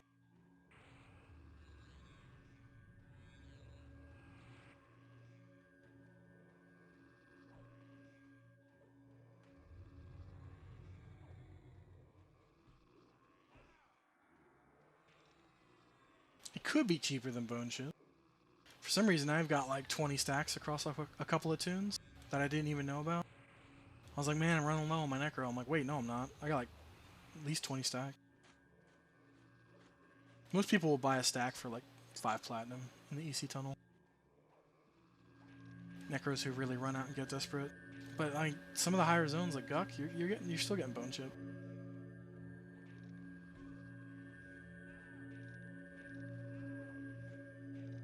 You've seen me out there doing hill giants. I'll just kill the greater skeletons because they share spawn. They're placeholders, and then I get my bone chips off them. It helps the whole zone, and it helps me.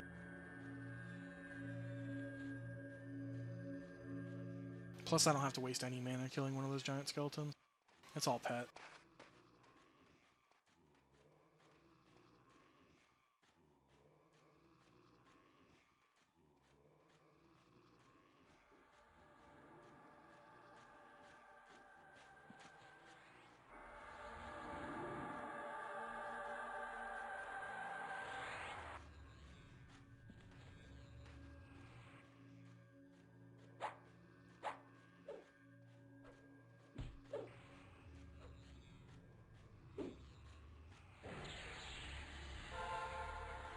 I think this is all the clarity I'm going to have left is this next 18 minutes, then shit's going to hit the fan.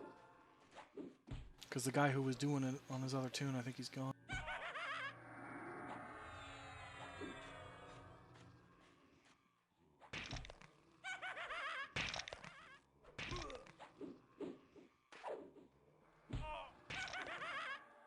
That's good. How much? I don't remember how much I gave you. Was it 200 or like 3? 3, okay, good. Yeah, that shit goes fast though. Like when you get into your 20s, those spells just start being like set 5 or 7 platinum each. Like, are you kidding me? Who can afford this? But back then, I guess they wanted you to just pick and choose all your spells, not get all of them. I ain't about that life. If I see somebody struggling with spells, just, here's a bunch of platinum, go buy them all. But realistically, that 300 is not going to last you to 30, I don't think. I mean, sure, you'll make a little bit.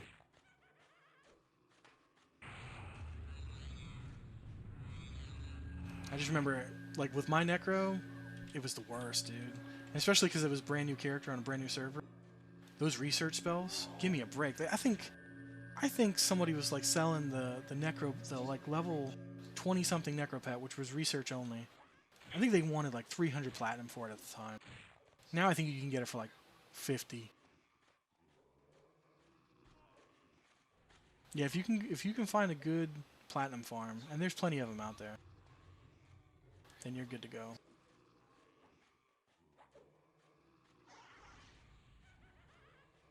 Did they just leave a rapier on the ground?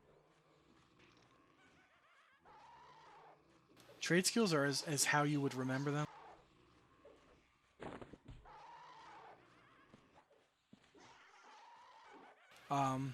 You can cap 1 to 200 right now until Kunark releases. Then that cap can go to 230 or 250 or something.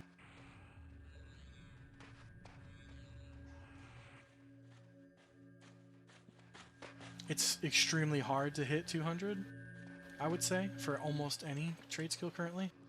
I can do it with fletching, but right now I'm at like 180, and I think I need to be 182 before it gets a little bit cheaper. But I've spent probably like at least 2,000 platinum trying to get it there. Probably more. Because it takes me a couple hundred platinum just to make a couple bags of arrows. And I may only get like 1 extra skill ups out of all this. If I'm lucky, I'll get that one. There are certain ones you can't get past, 180 or even 120. Because the recipes don't exist yet until Kunark releases.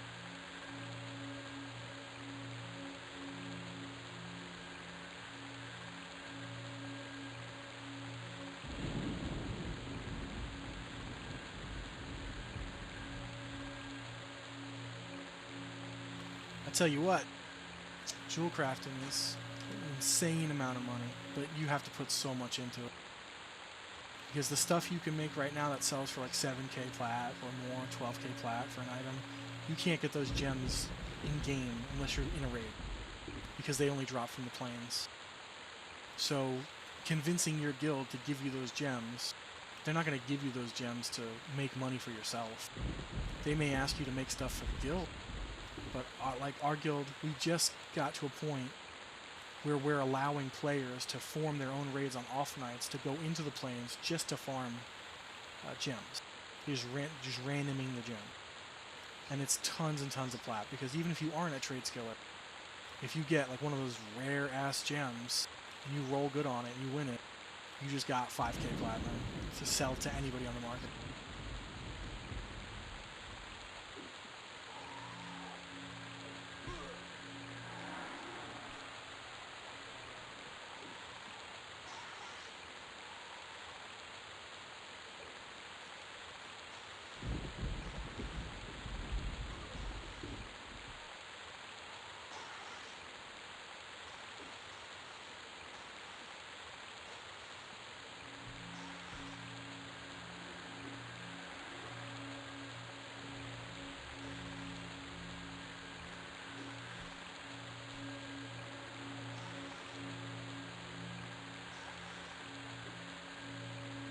Plenty of money to be made in tailoring.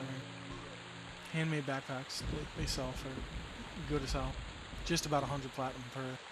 Even if you're buying the bear skins from people, from other players. If you don't farm the skins, which are the high quality ones are the hardest ones to find, those are the ones you need for the handmade. I think you need 1 or 2. You can buy those 40 platinum per from players, sometimes even lower if there's no market for them. It's great for noobs because you can start getting those high qualities at like level 6. And it's awesome for players who don't want to go farm them. And when you're getting 100 plat per handmade and only putting maybe 40 plat in, you're still making 60 profit. And you might even still be getting skill ups. Although I would not be trying to make money trying to get skill ups. If I'm making money off of something, it's got to be trivial. So you only have that 5% innate chance to fail. There's no 100% chance at success in this game. If it's trivial to you, you still have a 5% chance always to fail. And that sucks, especially when you're jewel crafting and you have, 10k worth of mats in your hands and it just poofs and goes away. It's rough. This is bad. Don't die, Brood.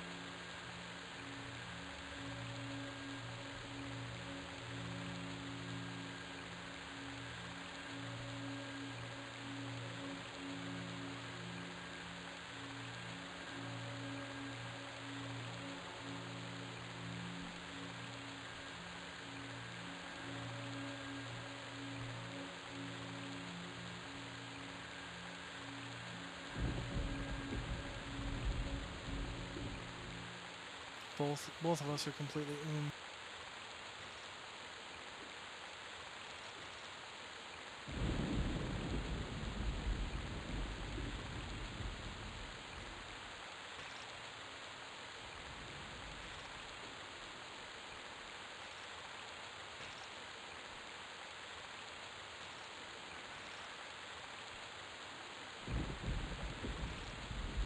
There's a mage in my guild who just soloed Frenzy and got a belt. He's a mage. I'm not even sure if he's capped yet. He's in his high 40s. It's nice to see. You can have an entire camp for a whole group just to yourself sometimes. And then it profits, where you just get a $3,000 belt, or 3k platinum belt, at least 3k. You could probably still get 3.5 for it at this point.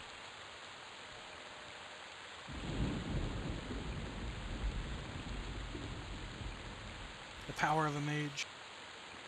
Or Necro. They do really good at that camp too.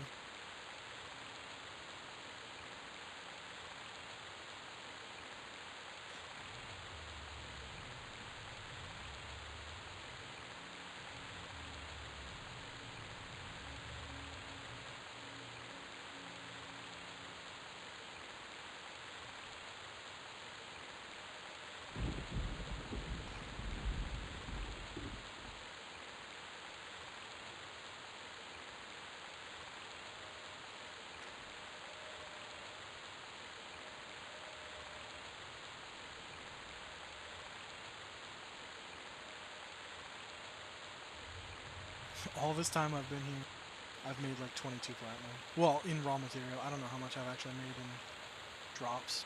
Maybe 5. This place isn't lucrative. Mistmore can be. Mistmore, even with a group, can be, because people don't like to pick up the stuff that sells for 1 or 2 platinum, but it's almost weightless, so you can just stack your bags with it. Some of my favorite things in Unrest to get are the mushrooms off the Mushroom Man, but we're not in the camp where there's a lot of them.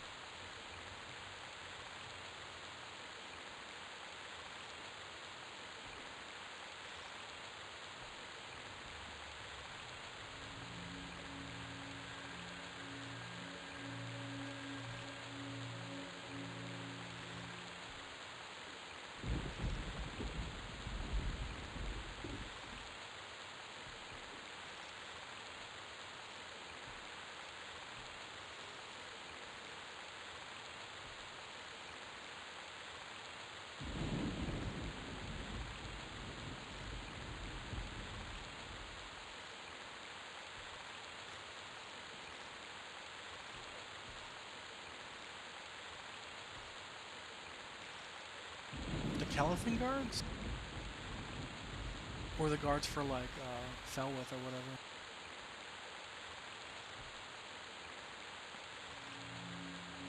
Because the noob guards, the guards that stand right outside the city, they're unkillable. They have like 9,000 HP regen or something like that. Like 2 million health. Okay, yeah, those are pretty much normal guards. Because there's no entrance to the tree city, it's just up. But your guards, the high elf guards, they're unkillable.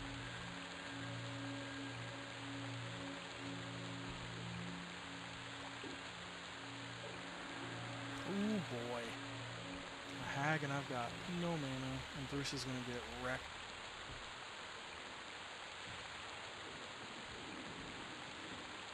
You know what? Oh shit, the AoE. If he loots them and they go free loot, it'll take until they reach the 4-minute mark. Once they've reached the 4-minute mark, they become open loot. They normally when people kill guard, they will always leave the shields because they are heavy, but they still vendor for 1 platinum. That's what I do when I'm killing dark elf guards with my ranger. I generally, well, I can sell in city with hide, but or sneak. But if there's noobs around, you'll normally like have a little party of noobs around you because you're just telling them like, do what you want with the shields. Go little noobs, enjoy your 1 platinum every time I kill a guard. It's great to see. It's like feeding the fish. So if those guards have shields and that guy doesn't loot them, wait for them to become open loot. And just, you know, every platinum counts. If he's cool with it. Which, if it's a bard, yeah, they probably don't give a shit. They'll take their fine steel weapons and then they'll just leave the shields. And those guards can drop like 1 or 2 platinum apiece, but it's not often. It's mostly just a few gold. If they're anything like the dark elf guards, I always get a fine steel staff, a shield, and like 1 platinum. But your guards, the Kelethan guards, the ones inside, they drop a 12 platinum 2-hand sword every single time. So if you're an evil race, very lucrative to go kill this hoity-toity elf. But there are some of them that are paladins, which make them a bitch to kill. You just gotta know which ones to do. There's a killing path that's really popular for people who want to go in there and do that. As a ranger, I don't want that smoke because I need to be within good standing for those guys for my epic.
We do so fine down here with these 4 people until a hag spawns, and then she starts lighting everybody up.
I just realized this guy's name.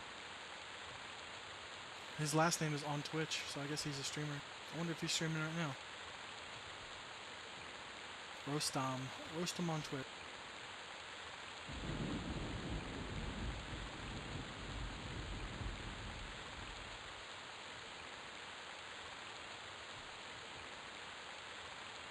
You can tell how incredibly observant I am. I've been here for like, what, an hour or two? And I just noticed this guy's name.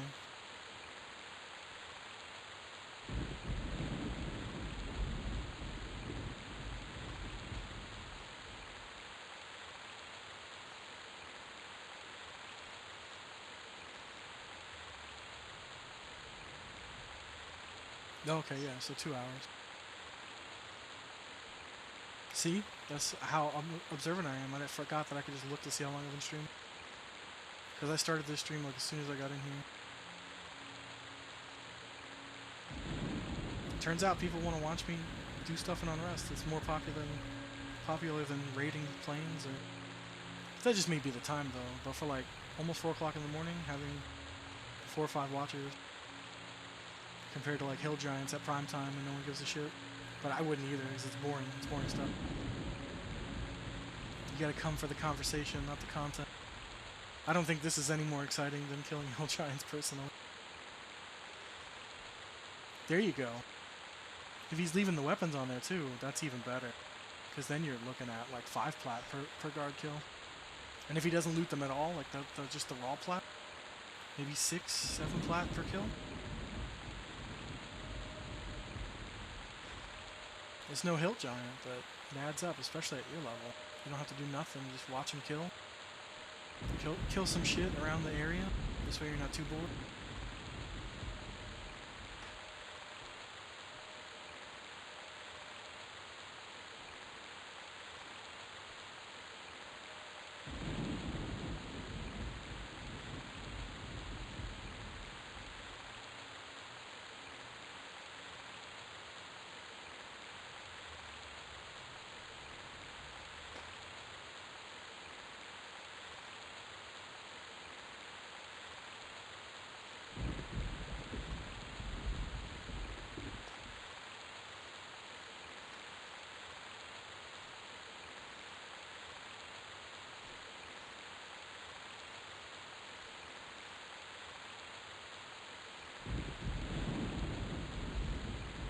Depending on your charisma, that's not bad.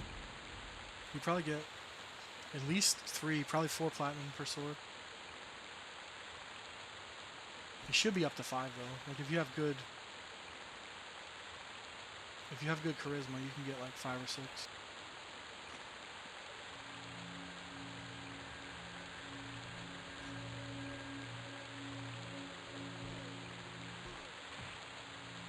Damn, this hack just came over and wrecked everybody.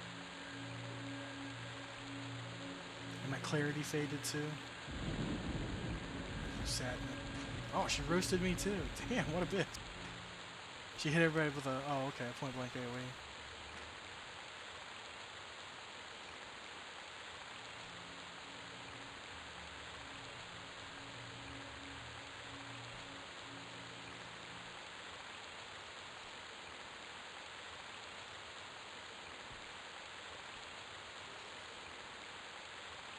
Yeah, so you're pulling probably like 5 plat per guardy kills for you.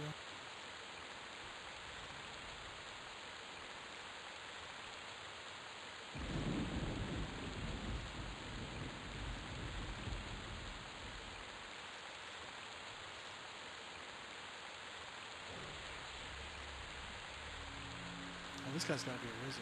Okay.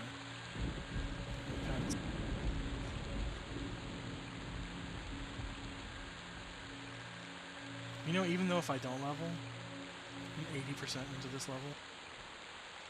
I didn't even expect to find a group tonight. I had no plans.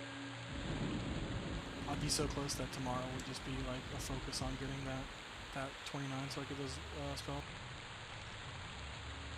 And then I'm gonna have that mentality where it's like, well, fuck it. If I'm 29, I might as well go to 34 and get the rest of the teleports, the group ports.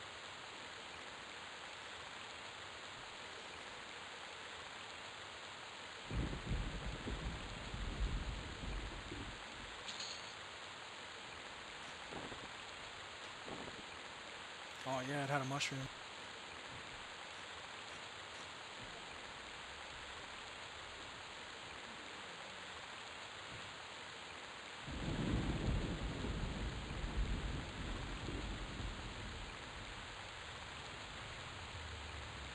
I'm not going to try to pronounce that. They sell good, though.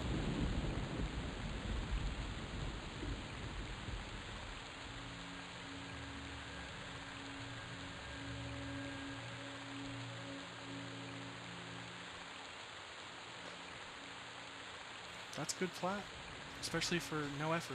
You just watch a bard run around in circles.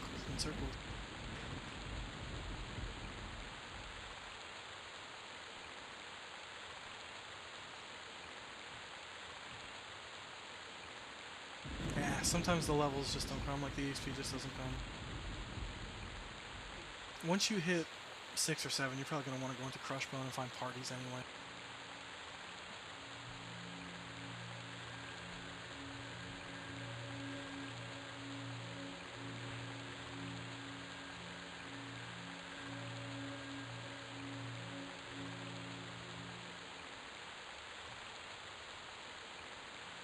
As far as like what sells for more,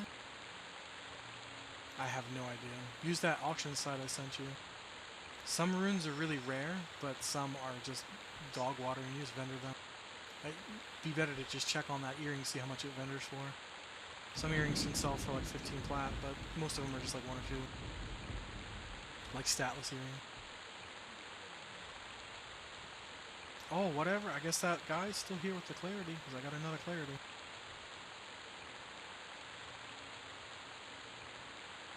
Well, if it vendors for 3p, it'll be more vendor than any rune in the game, but I don't know if the runes would be good to sell to players or not. If it's worth holding on to. I would doubt it, because the runes are random, but there's only a very select few of them that are worth a damn. And if you don't have space for both, just try to run to a vendor real quick and then go get it again.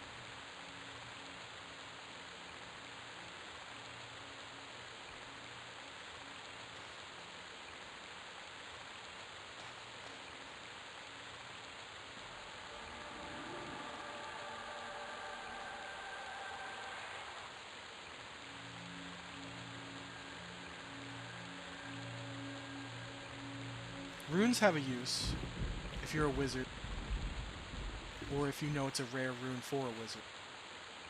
That's about it. It's just like pages for mages. Necros and mages use pages, and wizards use runes. And there's just some that are much, much rarer than others when it comes to the pages and the rune. And those are the spells that always sell for tons of platinum anyway.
The best part is I can stay in unrest until 34. Is it wise? Maybe not. But yeah. Oh, is it Kite Song? Or Crispy? Oh, I have no idea who that is. It's gotta be someone's all.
These guys aren't looting either. They're just leaving platinum on the body, like raw platinum. They only care about the fine steel.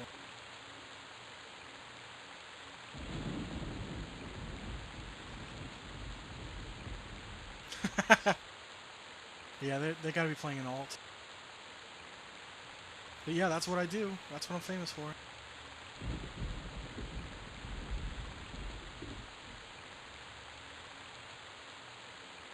It ain't much, but it's honest work.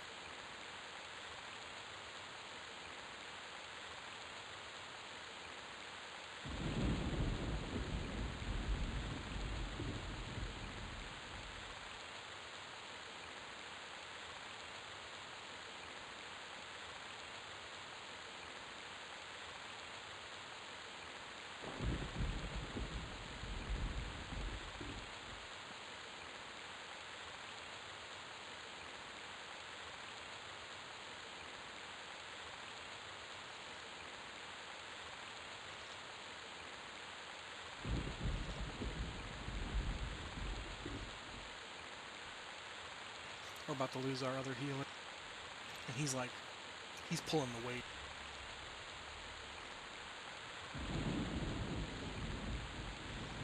Even with clarity, I'm not going to be able to hang. If I can do it for another 15% though, God willing, I'll grab my level, cut bait, and go get all my new spells.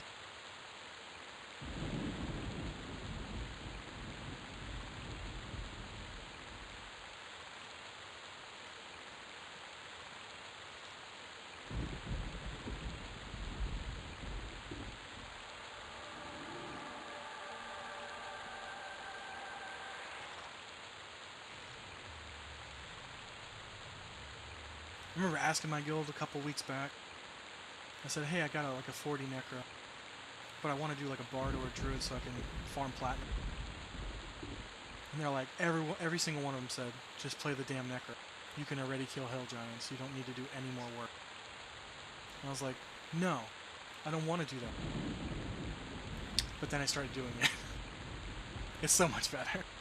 I kind of want to have to level a whole damn bard just so I can kill 5 mobs at once. It's really not any more it's not any more efficient than the necro killing one at a time. In fact, I piss off if I was playing a bard and I was in Wraith Mountains farming 5 hill giants, I would just piss off the entire zone. Because that's what's happens every time a bard does that. Even if they FTE 5, it just takes them a while to do it, and then everyone's pissed because they're sitting on their hands. Bards are notoriously hated. Even on a server where they completely nerfed their AoE abilities. And, you know, I agree with both sides of that coin to a degree. I hate when bards do it to me, but when I'm playing my bard, it's like, oh, well, on other servers I could do this with 50 mobs or 500 mobs. Why is it limited to 4 here? So I get it. I just don't know where I probably fall on the side of, you know, don't pull a whole zone, because that's a dick thing. But even 4 feels like a whole zone when only 5 or 6 giants can be up at a time.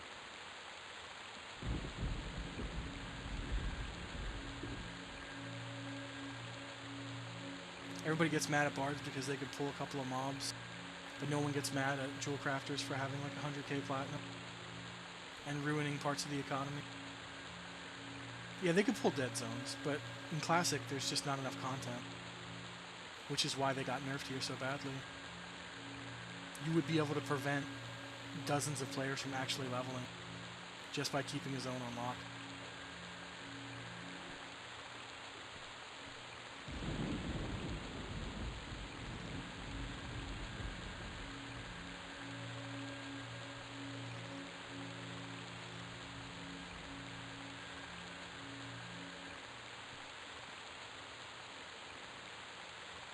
The Druid, I thought, would be a good idea just because, since I work from home, I can park this in the tunnel, hit my macro every couple of minutes, ports for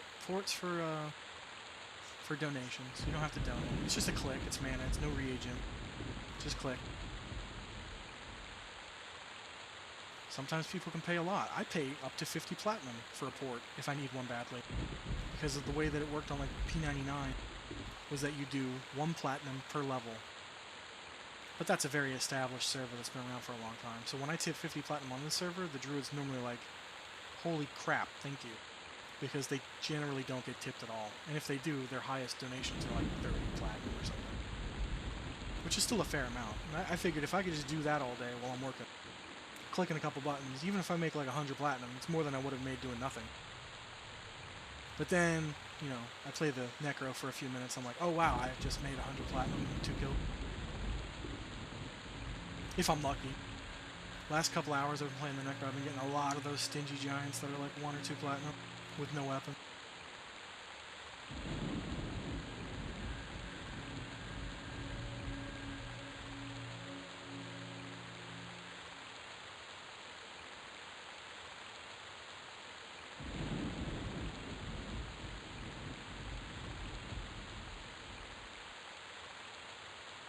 Oh, it looks like they're done. I might be able to get a group further in. There is a group behind the false wall.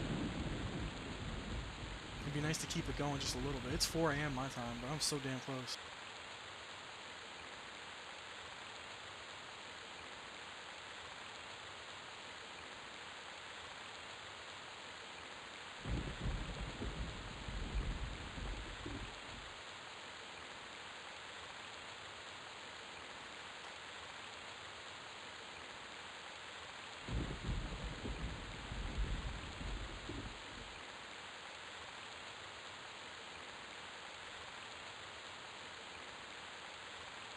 When's her birthday?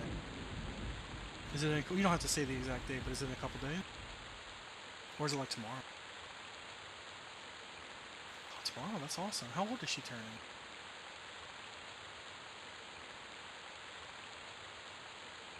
9, wow. Yeah, I knew she was older than mine. So I was like, I didn't know, I don't remember how much. I thought it was like a year.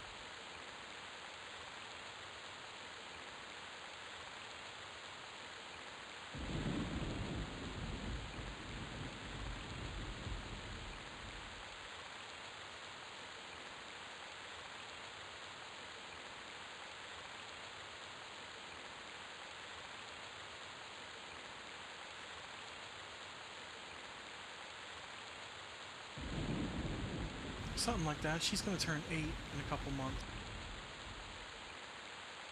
So she's just about 2 years older than mine. It felt like less than that, but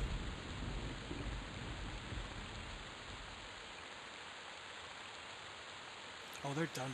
Damn.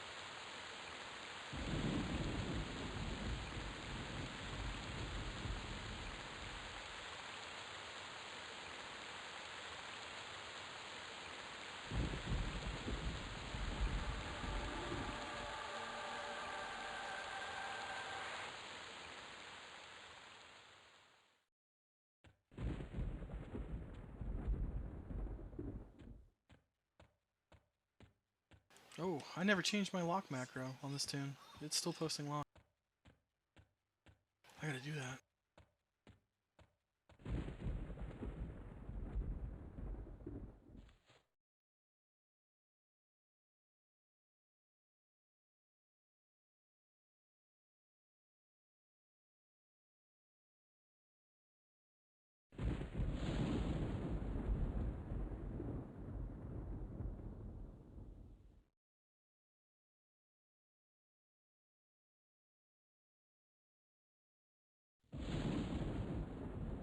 That sucks that that had to end with those guys. We were doing so well. Once we lost that monk, it was donezo. Alright, let's see.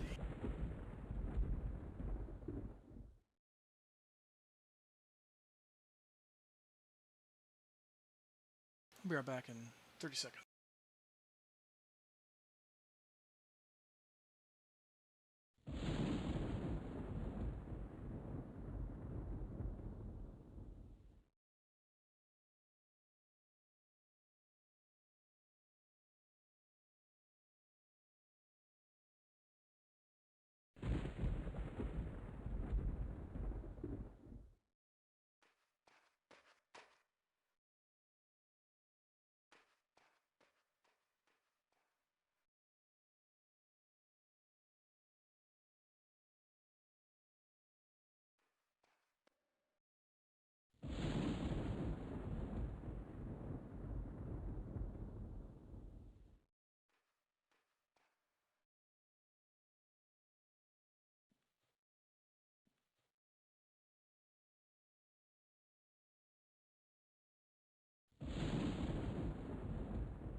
Well, that's fair with the math thing.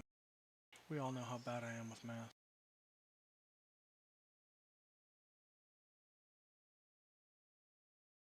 I'm gonna throw one LFG out there and see what's going on.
I got a hell of a lot more out of this night than I expected, so I can't be too mad that I stopped 10% before level.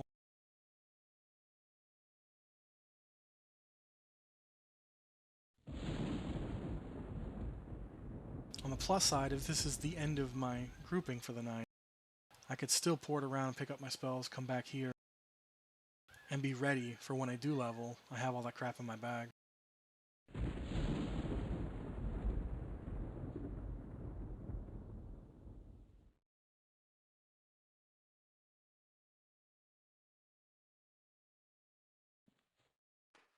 Let's see how many people are still in the zone. 20. It's not bad. I came in when it was 30. So that's 2.5 hours ago.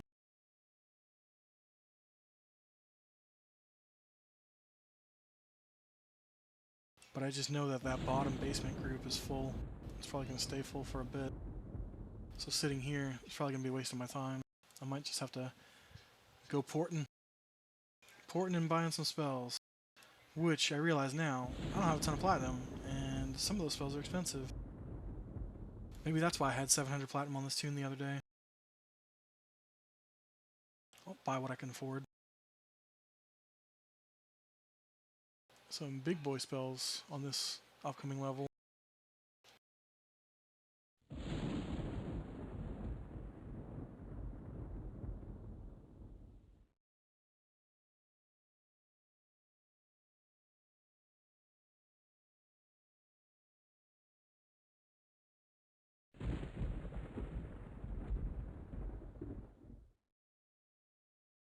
I have 1, 2, 3, 4, 5 group ports.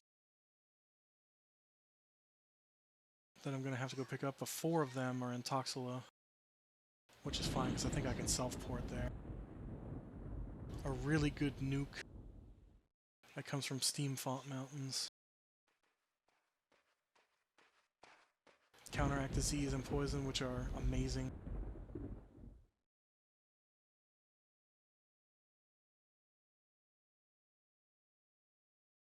Greater healing, gotta buy that one. Oh, Ring of Misty Thicket, that's nice. Emulate, a super good dot. And oh, Sukar.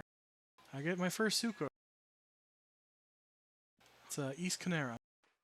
Or Karan. Well, most of that comes from Toxila, so that's not too bad.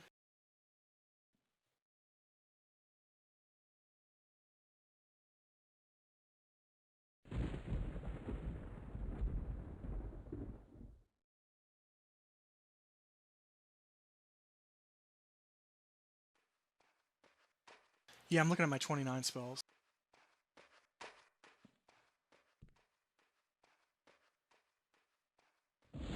That's not good. I'm gonna go ahead and get the hell out of dodge before that thing comes back and punches me in the face.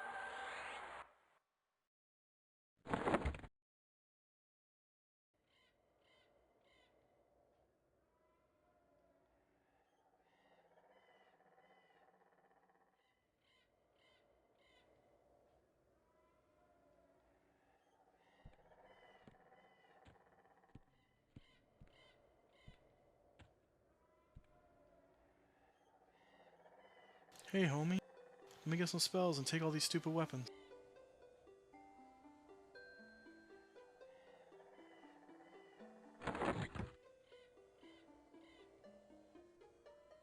Oh wait, I can cheat. I forgot I have a crude Stein on this character.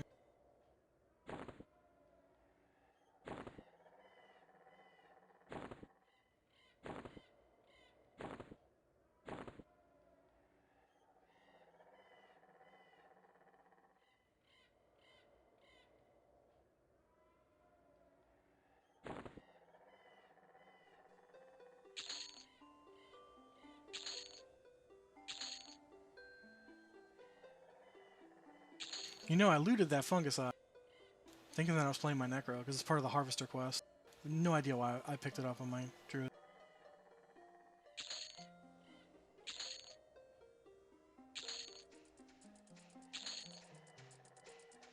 You play one caster, you play them all, I guess.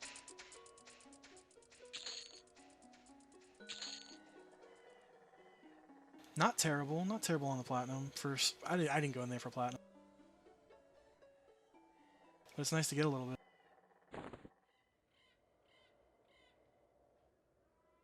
Alright, let's see what I actually need to buy from this dude. I gotta get Circle of Butcher, Commons, Karana, Surefall. Wait, no. That's a Velio spell. I don't think I can get Surefall. Well, yeah, actually, you know what? They put it in early. I can. I just don't know what vendor sells it. Hopefully it's this guy. So I gotta get Karana. That's 14 Platinum each. Jeez.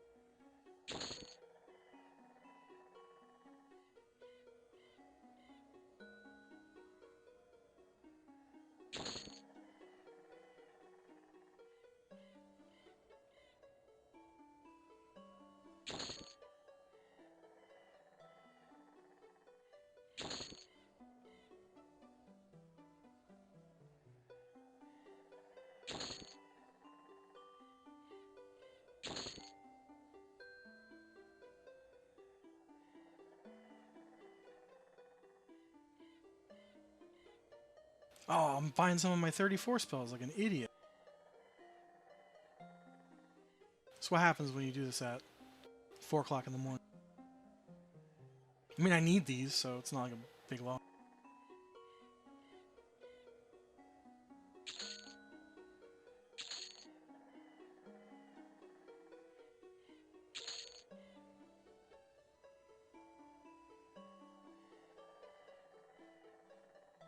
No, I don't think I could get that Sucker of Row yet. I only get Sucker East.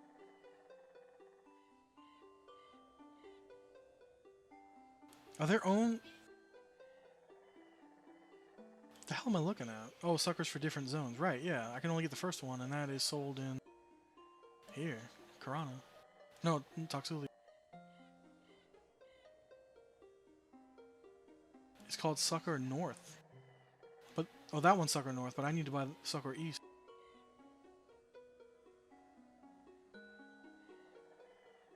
Says that he sells it, but I don't see it.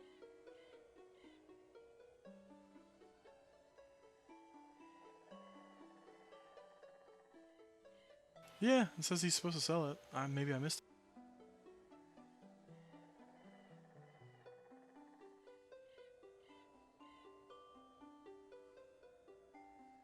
There it is. 14 platinum. God, I'm fucking broke. I'm just gonna have to go to my mule and extract some platinum.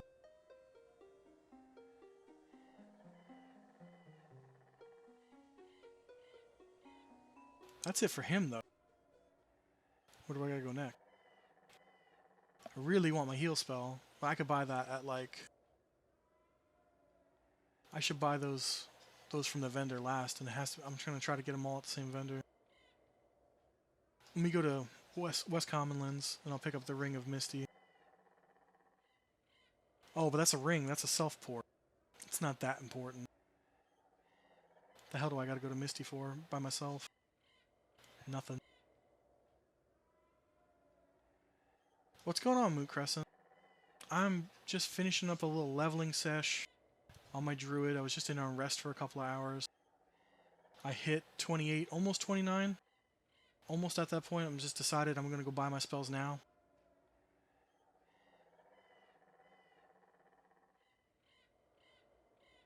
My output seems low. I think I can fiddle with it if it's really, really low.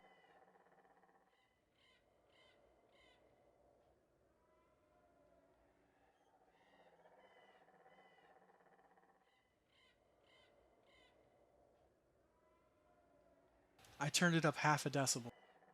Is that any noticeable, or am I blowing out your eardrums, or what?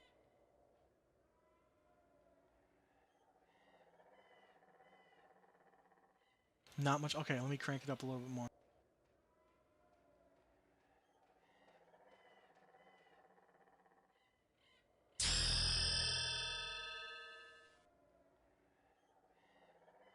So Fortress, I appreciate the follow, man. Thank you so much.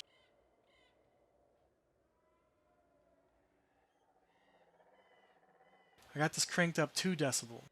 Any notice at all? It could just be my headset. It's awful. Okay, we got a little bit better.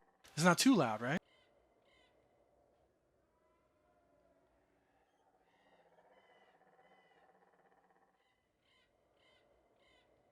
Awesome, awesome. Yeah, so right now I'm just trying to buy some spells to prep in 10%. You know, I'll get the level up. I'll get my first group ports. Those will be nice.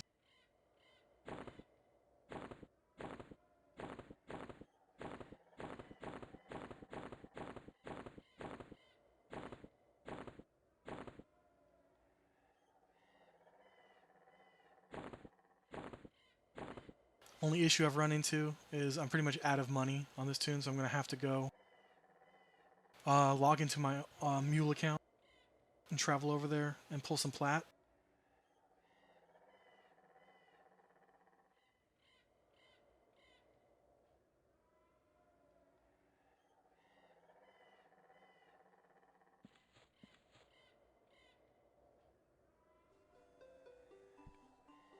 It was a good session. I was with a group of good guys. They were all joking around, but it was smooth. No bad pulls. Even when some of them bolted, they had to go. And we were just using a monk as a tank for a little bit there. And everything was nice and smooth. But then again, we had a really good shaman healer supporting my terrible heals. I just don't have a good heal until that last 10%. I'm going to get a heal that's triple the heal I have now, just about. Let's go to West Common.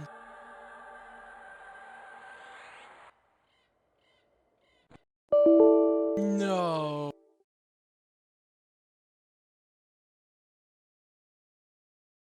Alright, give me 1 second. I'm here. I'm not away, but I now have to boot up 2 different versions of EQ. So I get my mule account going, and then my normal account going. I'm so surprised I crashed. But actually, you know what? I had my spell effects on, and that does lead to a lot of crashing. I haven't crashed in like 4 months. But I wanted to be fancy tonight and have my spell effects on. And of course, that's the price we pay.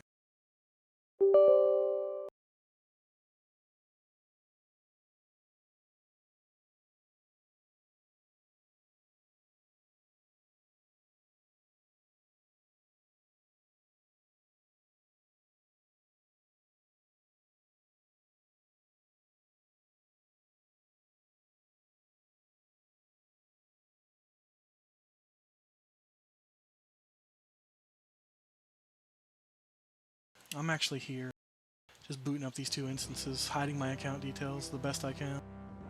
Because, you know, I'm not familiar with how to do all of it. I'm just glad I have a be right back screen to use.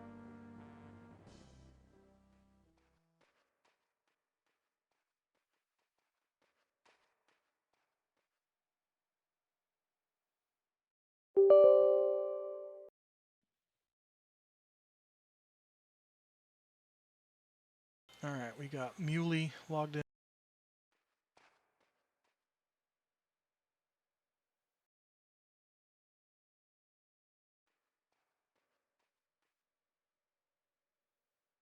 Got to log back into the core account.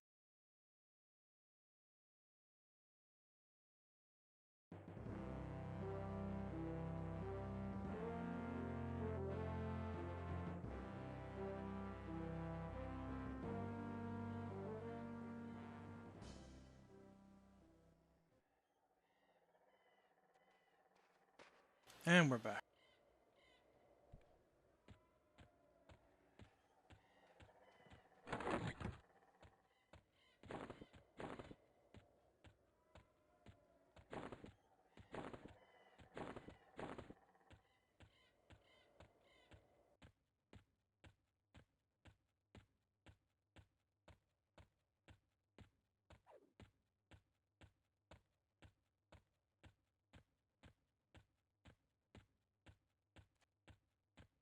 This is actually the guard post here. A very popular farming spot. You kill some evil guards. There's 2 of them that spawn. You can individually pull them.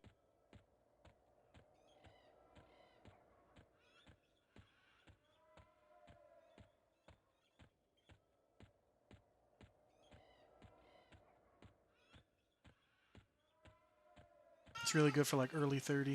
It can get you pretty far, like 35, something like that. I did it on my Necro for many levels, like 8 levels or something like that. It's basically as far as I could stretch it.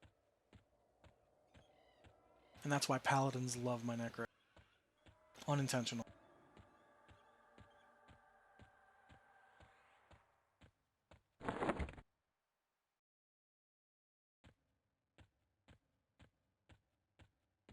You know, just to be sure I don't crash again because of spell effects, I'm going to turn them off real quick.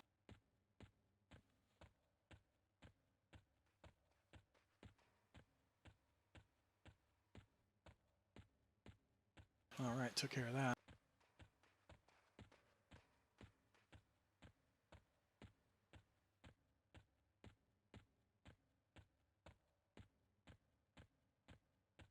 Gonna grab a few hundred plat off of Mr. Mule. And then you guys can watch me port around very boringly, go get those rest of those spells.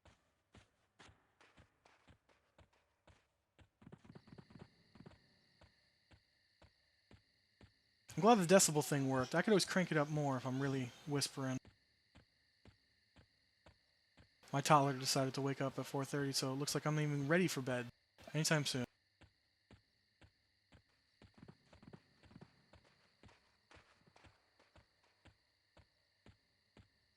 You know, Micro, it does make me wonder who the bard was that was out there, because I don't know whose alt that is.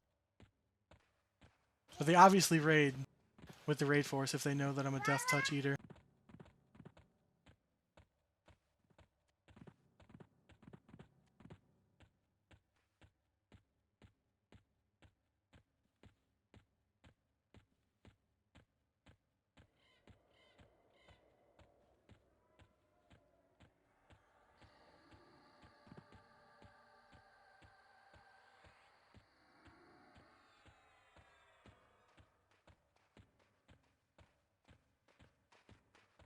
It's nice to see so many people lurking tonight, just watching me play this 25-year-old MMO. I appreciate you guys even if you don't say anything.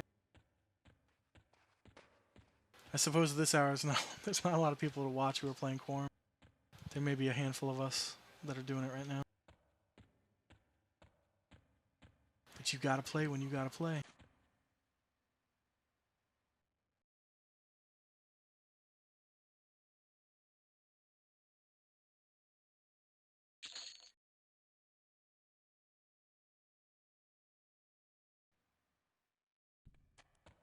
There we go. Just got a little infusion, little cash infusion, 300 plat. Now gotta find out where that next spell is.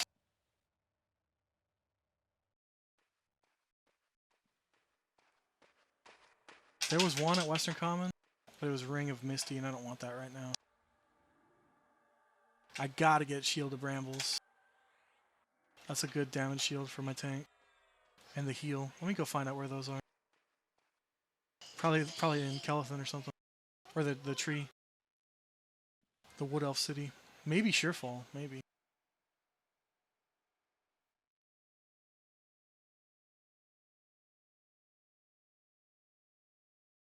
Surefall, baby. Nice. No travel. I love just getting ported right into the city.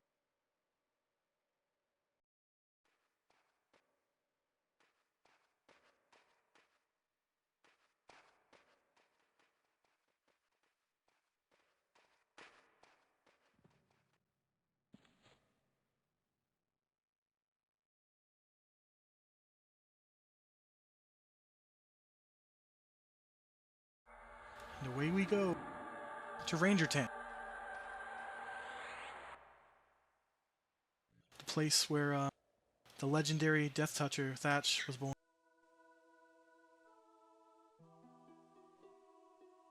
Death Touch Taker, not Death Touch Giver.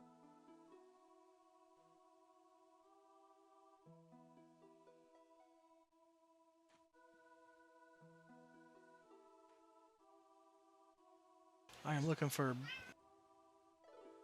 Bukum Breewood. I think she's in this house here.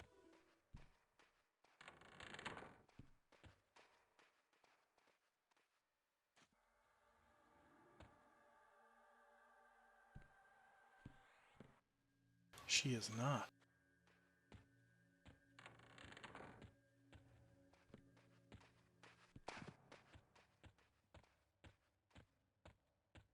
She's not in the Ranger house, because those spells only go to like level 30 or something. I don't think she is.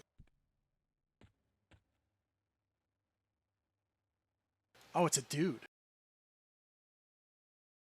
And I think he is in the Ranger house.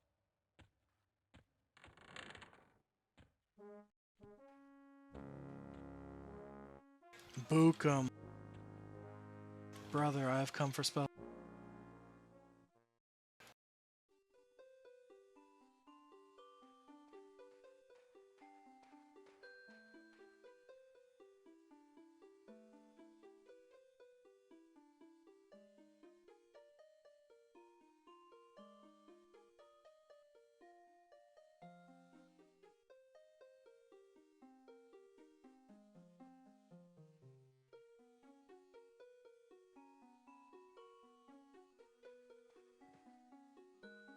This information is based off of a hill of lies. He does not have the spells. You know what? I should stop being an idiot and looking at the P99 wiki and start looking at the Quarm database. Because that's what a smart person would do.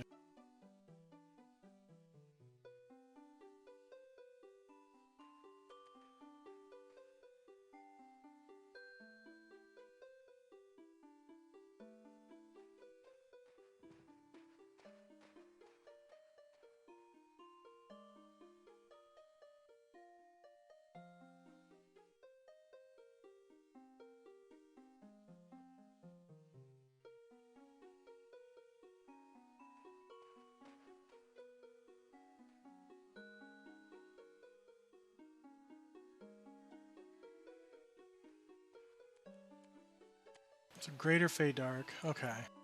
I mean, I knew I was going to have to run to that Tree City. But also Steamfawn. But I don't know where in Steamfawn. Oh, at the Druid Ring. Primo, even better. I will avoid going to the Tree City as much as possible because my port is not close to that.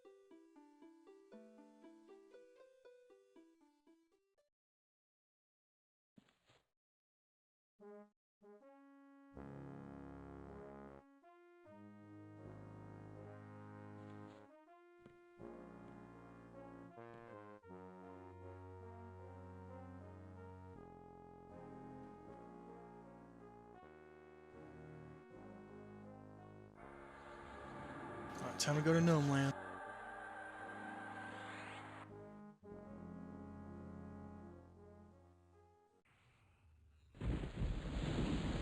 She is the one.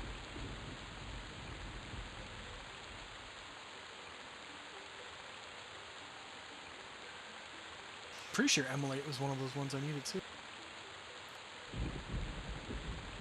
Sure enough. Greater Healing was as well.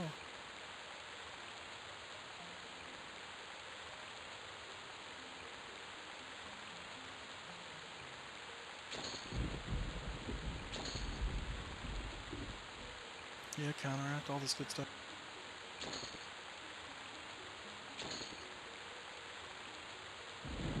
Next level snake.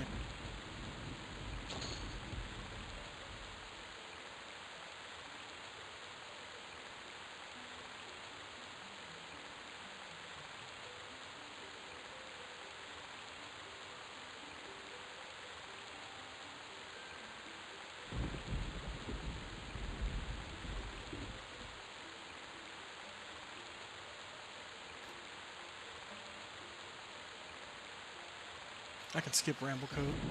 That's an AC, like, increases my own thorns when I have thorns on buff. That's not useful to me. It's really useful to Ranger. Shield of Brambles. That's the 12 damage shield. That's a good... Skipping Extinguish Fatigue, that's worth it. Combust, I think, is the nuke. Let me double check.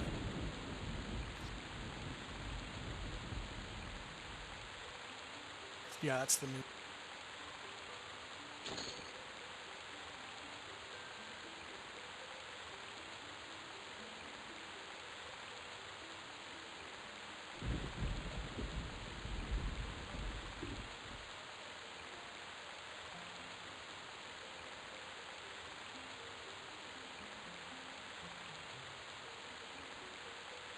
Okay, regeneration, that's 34. I think that's all my spells?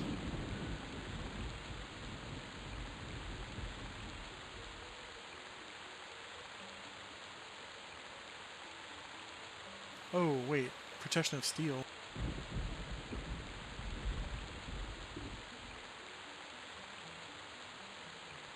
I don't think this is in era yet. You know what? It might be.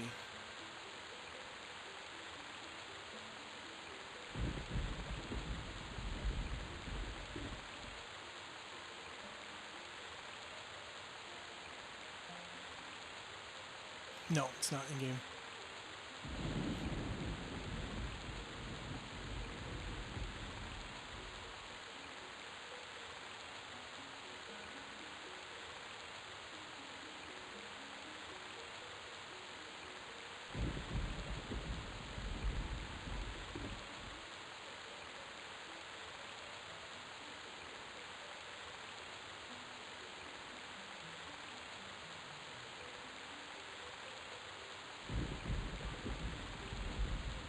Yeah, that's most of everything I need.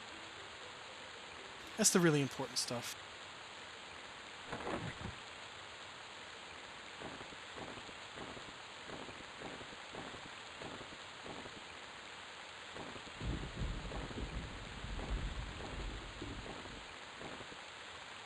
I hope I don't want loot for the next 10%. Damn, that's a lot of spells. That still blows my mind when I play a caster, how many spells they can get per level, or per spell level.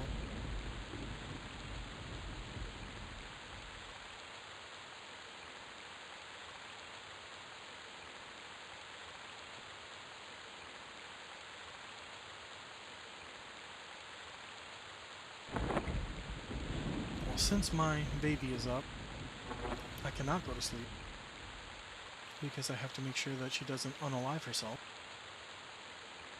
and also make sure that she's well taken care of. I guess I can go back to unrest, but I don't foresee me getting a group in there at this hour. I could potentially solo some stuff in there, but it's going to be way risky. But there's no sense complaining about it. Let me go check.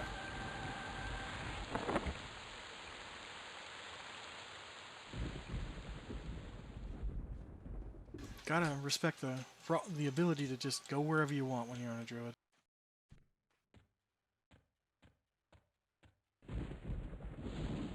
Just went to every point of the world in a few minutes.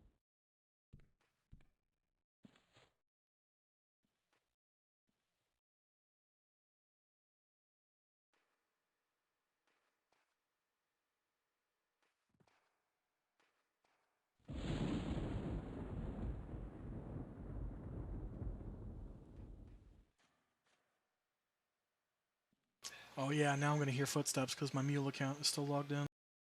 And he has audio as well. It's not creepy in a giant undead castle.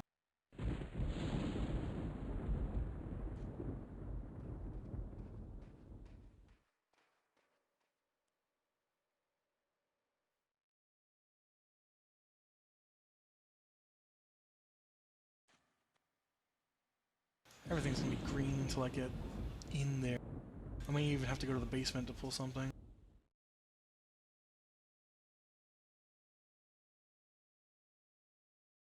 When do I get my next skin light? Oh, I've been using steel for a bit, it feels. I'm gonna look that up real quick.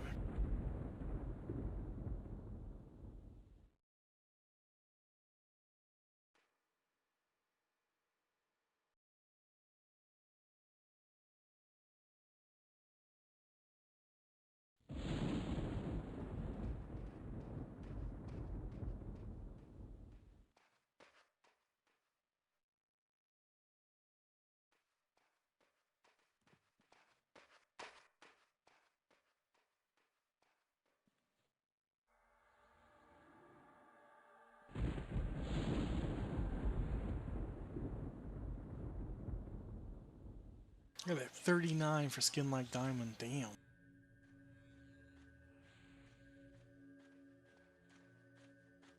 Oh, this thing's gonna beat on me in that, yep. Go away, nobody likes you.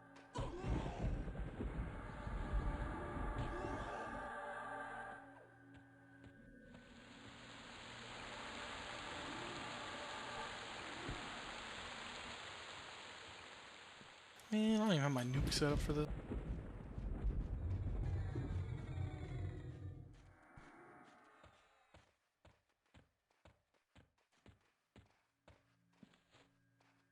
Oh, they're training the whole zone. I might as well just get the hell out then.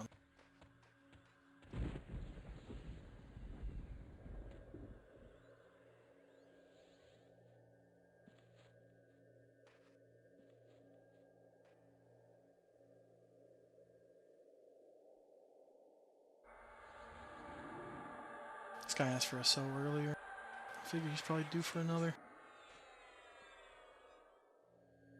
I might be generous. Watch how piddly my heal is on him, I'm sure. Not even half a bubble.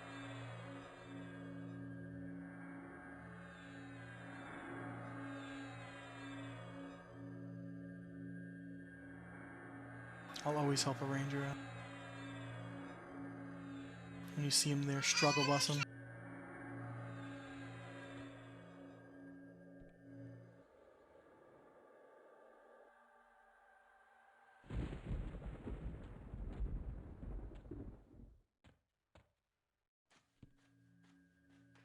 Oh, this is mine.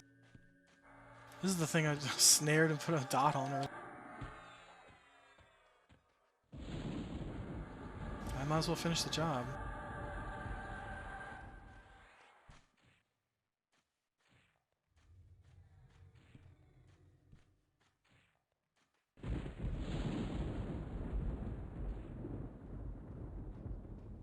I'll let Ranger Boy finish it off for me.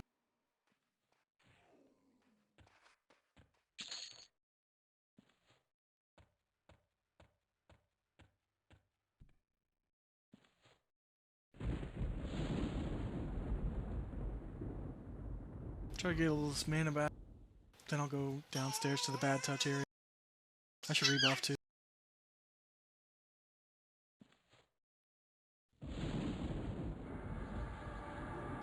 4 fizzles on my highest mana spell. Neat.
Man, I missed that clarity now.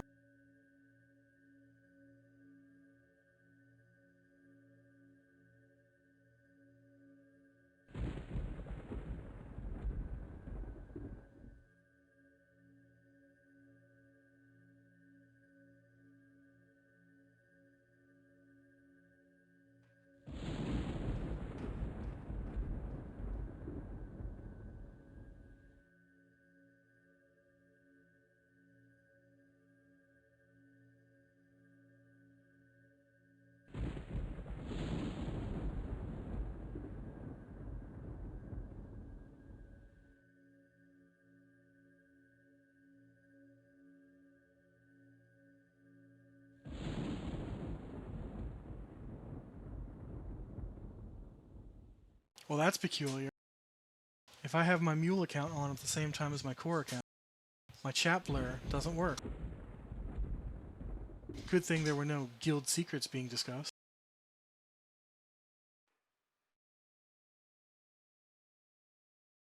Seems to be working now, though.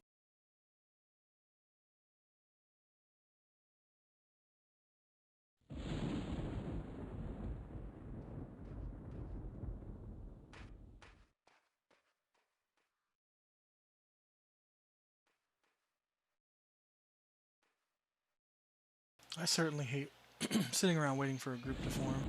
But at this hour, it's just going to be difficult. It's nearly 5 a.m. my time. What does that make it? Like 2 a.m.? Damn near 2 a.m. West Coast.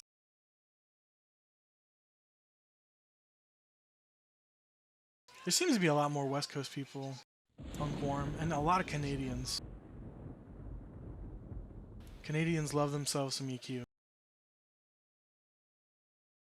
Pretty sure half my guild is from either California or Canada.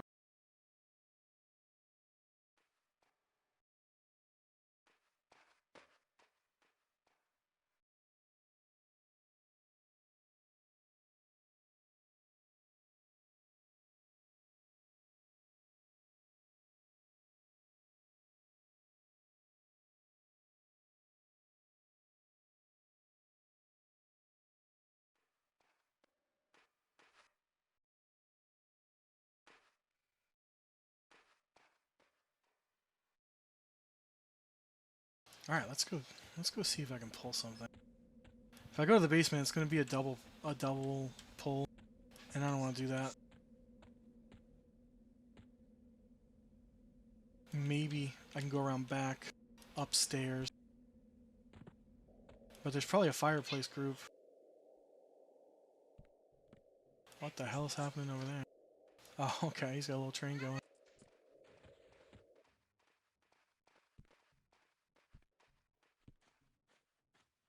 Of course, the direction I pick has got a train going.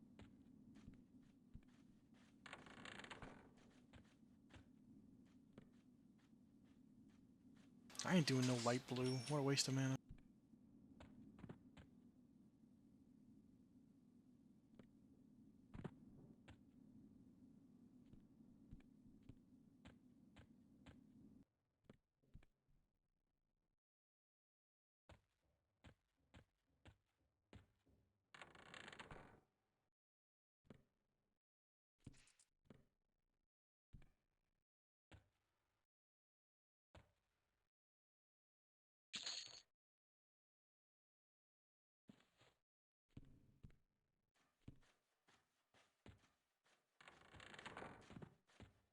There just isn't a lot of shenanigans I can get into right now as a single.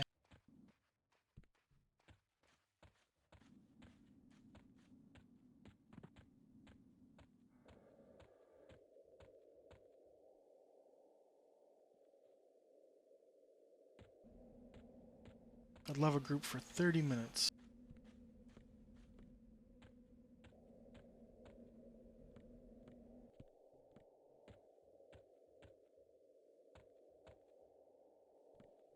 In reality, though, I'd probably want a longer one for tomorrow, because then as soon as I ding, I have all these spells on me, and I can actually start healing full groups with my bigger heal, with greater heal. I'll get my new thorn.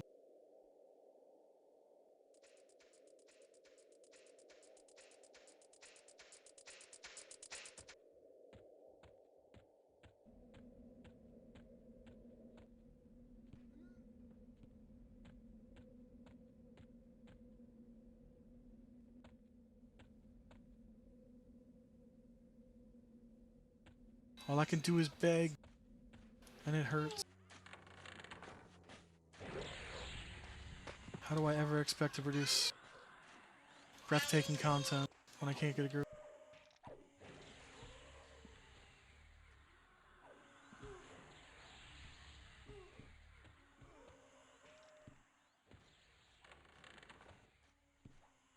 Oh yeah, that's a 2. Yeah, go ahead, buddy. Go down there. Oh wait, you're 50. Who cares? You can smash everybody. You're wearing grape. Planar gear.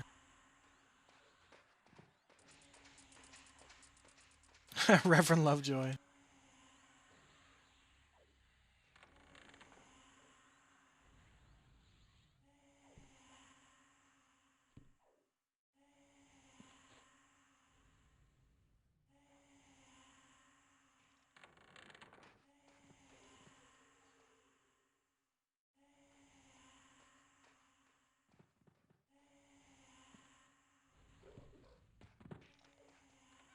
Oh, now there's a mage. Damn. Alright, let's try up top.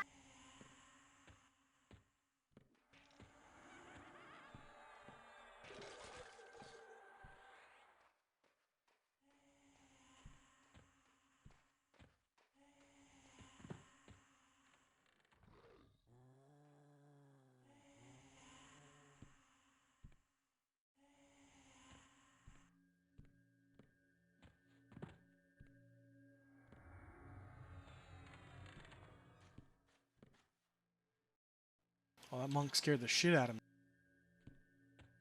Skeletal monk, just sitting right to open the... I have Harmo, so I can split pull this whole room if I need to. But it looks like somebody's clearing it.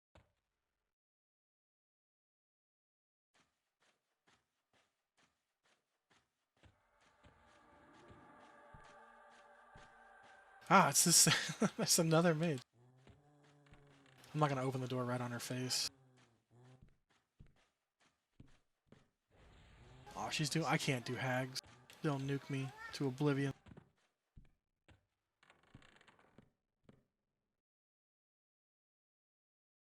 I might be able to do single ghoul. But if he pulls with anything, I'm screwed.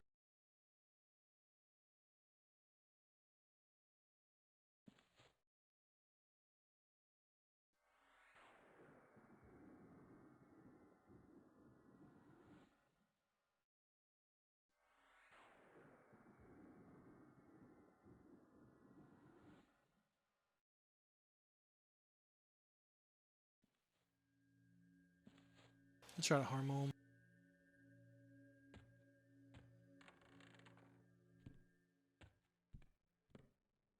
Hopefully nothing else pulls with him.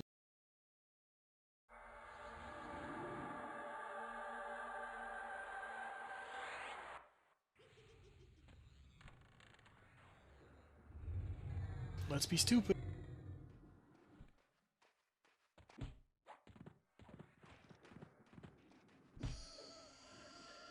Yes, this is going well. He ghoul rotted me.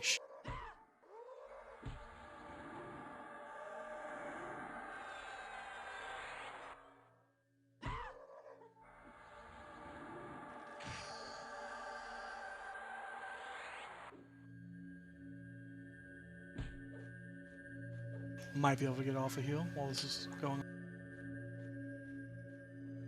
Still not bad. I'm not in too much trouble yet.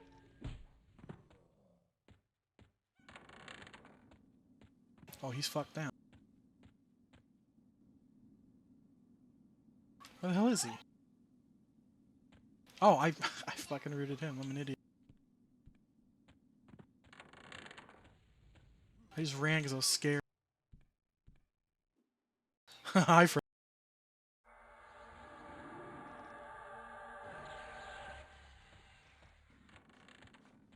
Now he's mobile.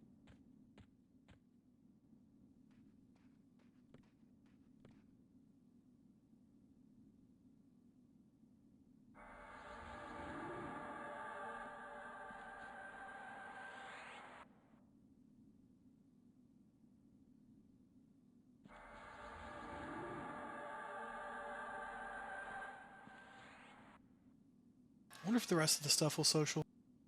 It's green, but it might because I'm in combat. We're just learning lessons tonight on Quarm.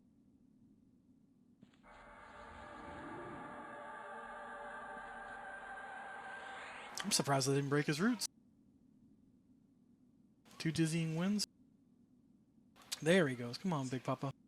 I don't think I want to root you anymore. Let's run your snare out.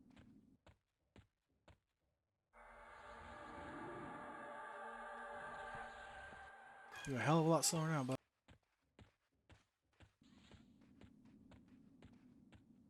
I wonder how much this is gonna be worth it. Let's see my experience bar go up when I finally kill this thing. All that work. 2%? Yeah, 2%. That's actually not bad. And a platinum? Okay. Now I gotta med up and do that all again.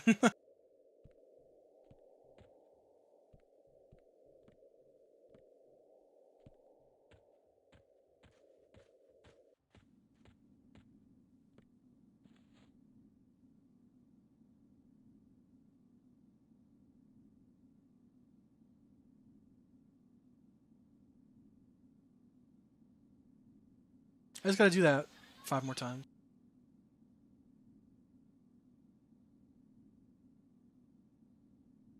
Although, that room is not gonna go as smoothly as it just did. Because that was the only visual mob I could see. And I casted Harmo on it. I can't Harmo around the corners, and it's got a pretty short range.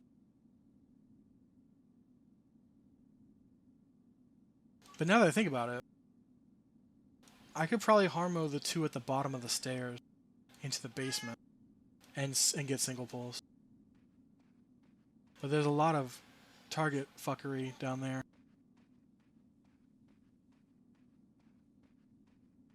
We'll see, I suppose. I don't know how brave I want to be in these wee hours.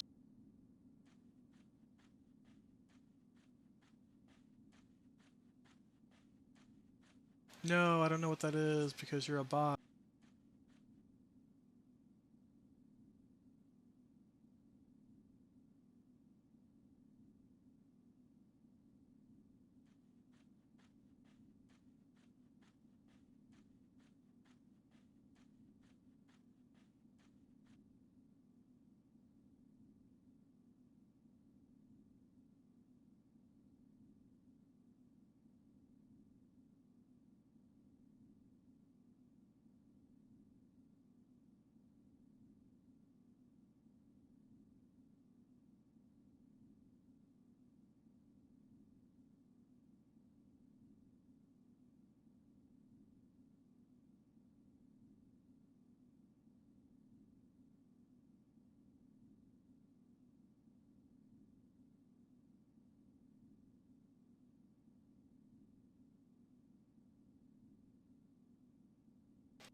Take care of Mr. Botto.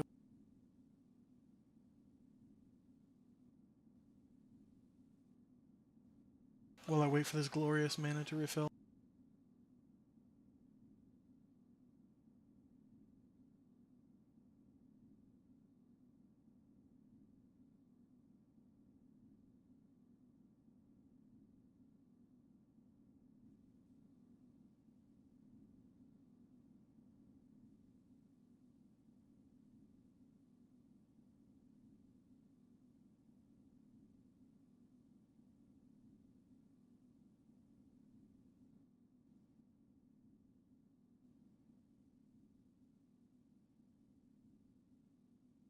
while I do this exhilarating mana regeneration, how are you other Quarmers doing?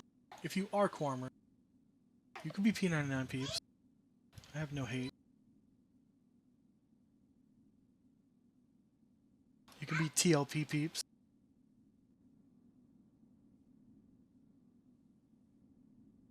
As long as you're EQ peeps, whether you play or not.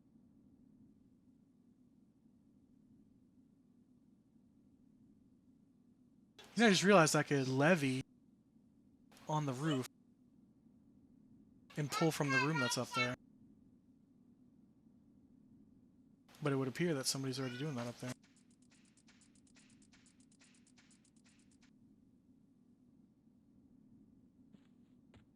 Alright, let's go take a look.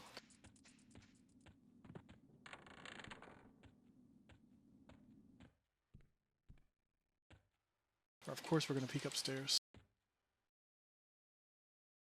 No green. Well, this isn't bad if he's single. Let's see.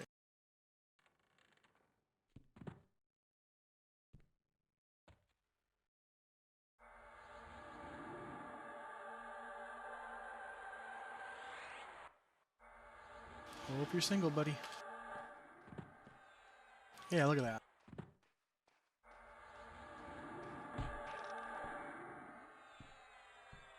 Really don't want those guys to hit me because those monks hit like truck. Best I get them outside as soon as possible.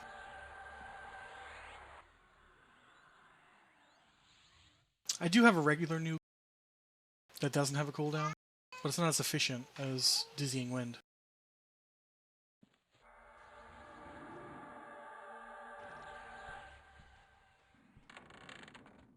Dizzying's got like a 0-second stun, so it's technically a 1-second stun. It's cheaper than the normal nuke and does like 30 more damage.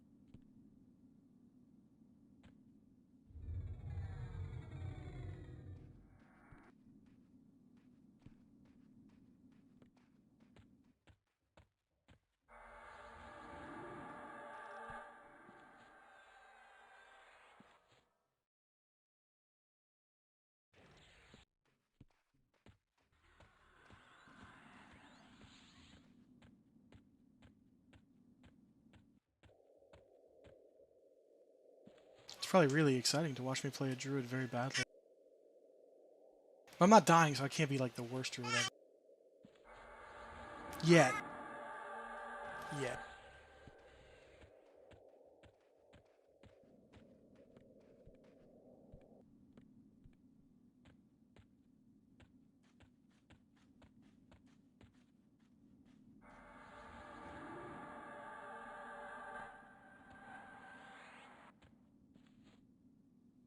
Is that 3%? That wasn't too bad. That wasn't too bad at all. I think it was like a 91. That's 94 now. Well, damn.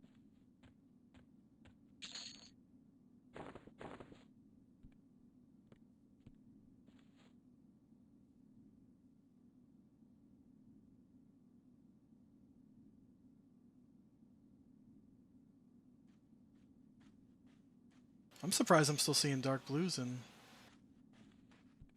Oh, I knew you were going to come over here. Leave me alone. I don't... There's so much mana to kill you. Oh, I gotta go zone now. Yeah. Yep, there's a jack-o'-lantern on me too. Technically a train, but I don't see anybody, so I'm not gonna stop and say.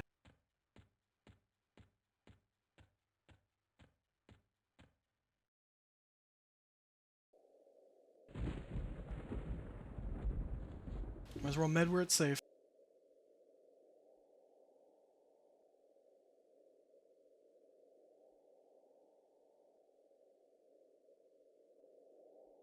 My life for clarity right now.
This is a slow process. Good lord. I got addicted to that clarity.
Get in here and try to get a little setup going. Med up.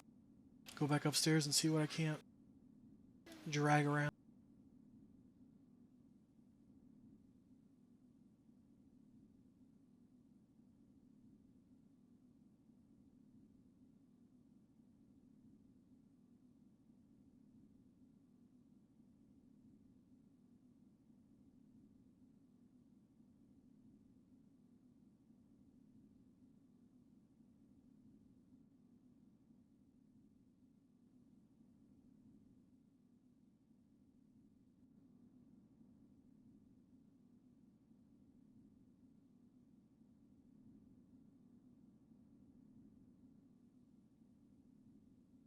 Probably have enough for a single kill now, but I'm just going to cap it.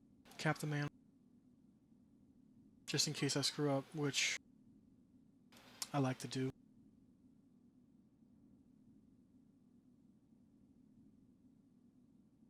I'm very good at screwing up.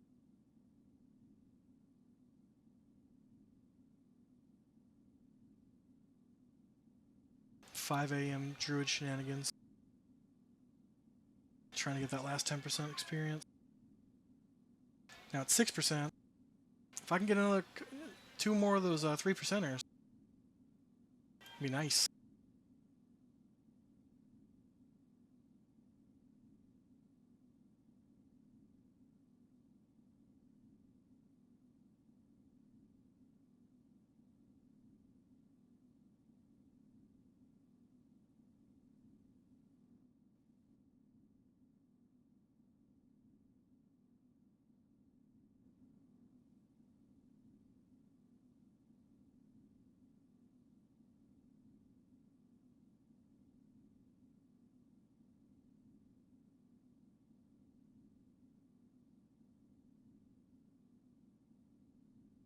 Little enchanter pet going crazy out there. I think his master is on the roof and he doesn't know how to get up.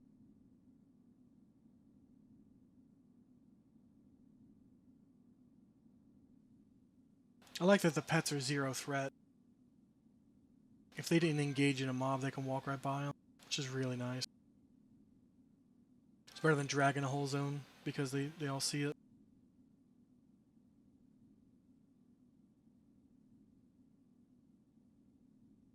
All right, let's get moving. Let's find something to kill.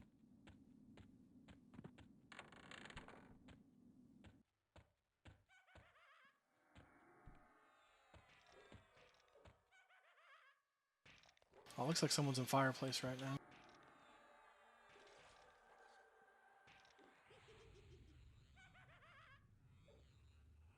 There was the last guy we got. He's back up now. Suppose anybody will be mad if I take him? Let's find out.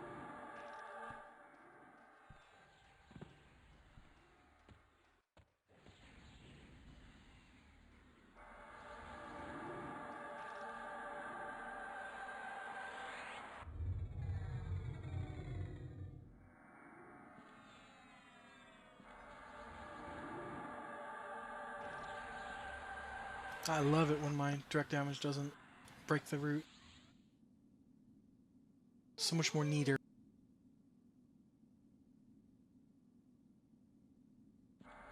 This will probably break it though.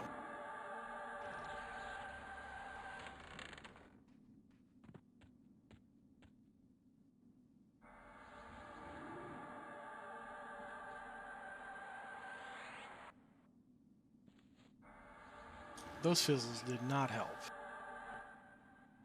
At least it didn't break. Jeez. Gotta blow a whole mana bar on one kill.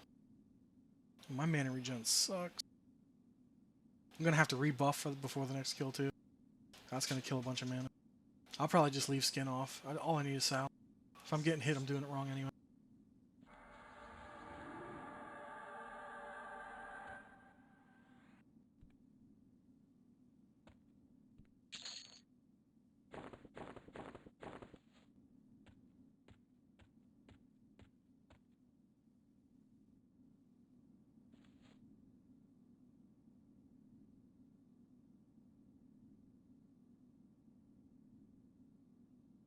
It's 96%. Up from 4. So that was a 2%er.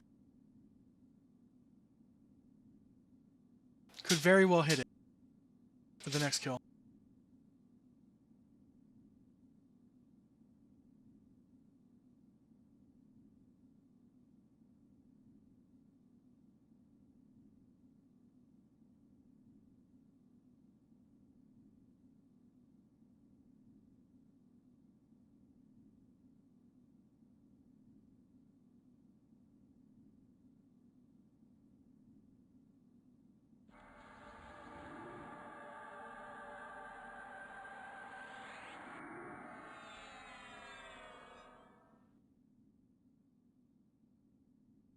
That was a really smooth kill, the last one. We retained a lot of mana, which is good. And since I'm not going to rebuff skin, it's not too bad. I could probably go when I get another bubble. That'll put me about like 75% or so. Or 70.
Alright, we're in a pretty good position with mana.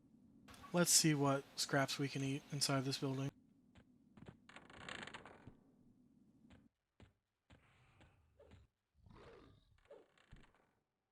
Well, someone's right here. It's the mage who has this entire level of the building to herself.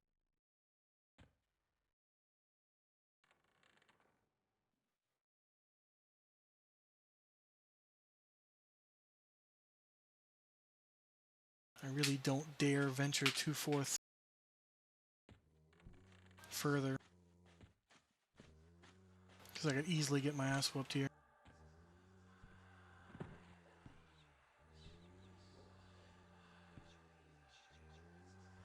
These are all fresh kills for her. I just need your scraps, lady.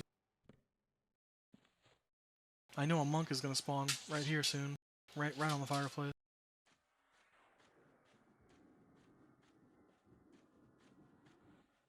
I just know that she's not willing to share, I don't think. I mean, I didn't ask, so.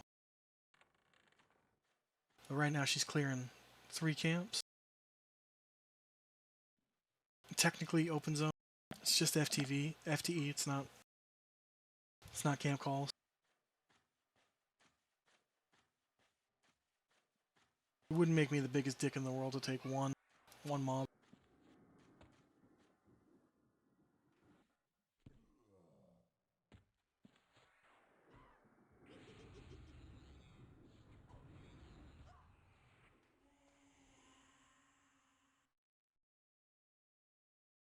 I wonder what level they are. To be taking all this by themselves. 33. Oh, well, that explains it.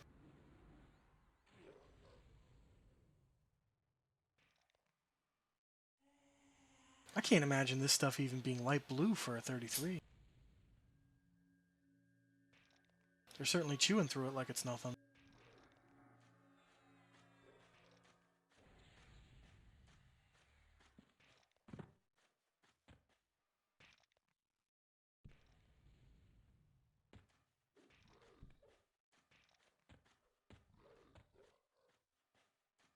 I think she's at the top floor.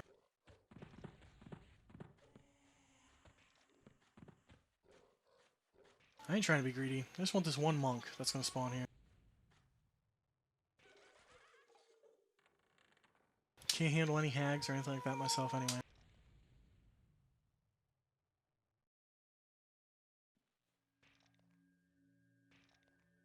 And if I'm really, really lucky, it'll be a 3%er. And I'll actually cap this damn level.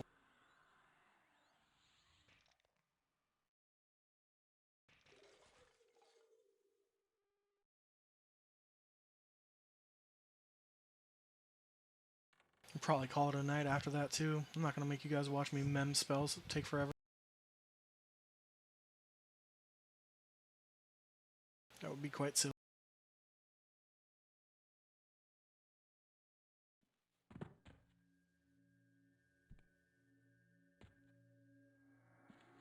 Man, what if she got that monk that she was killing when I came up here? What if that was the one that respawned after I killed the last one? That means I'm going to be waiting like another 8 minutes and I'm already full mana. I just need a single kill.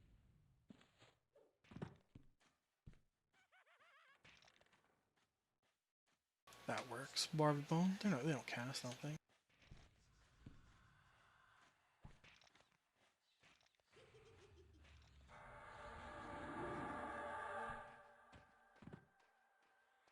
Oh shit, a ghoul. That's bad. That's bad news.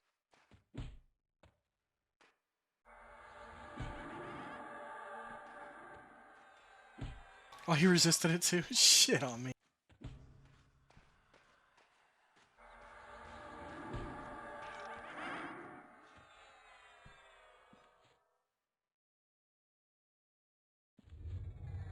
They're gonna make me fight for this level. I can feel it in my bones.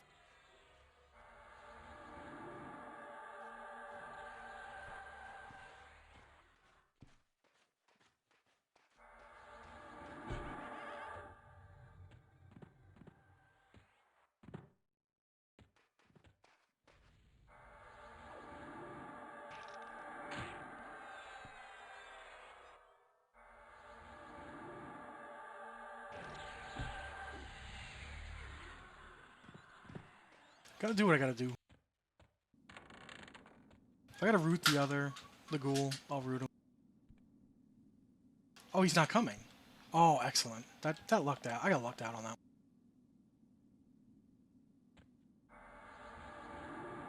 That could have been so much worse.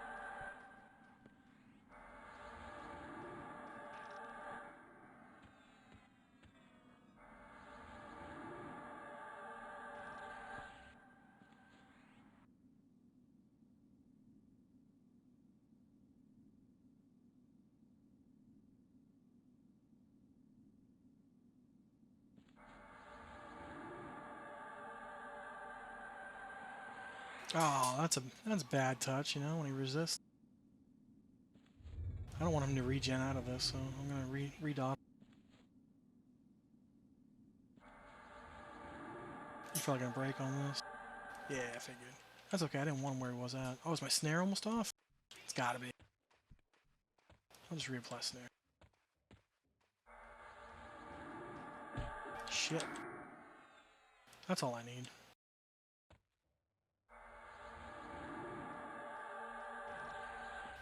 I'll let the storm do the rest of this thing. So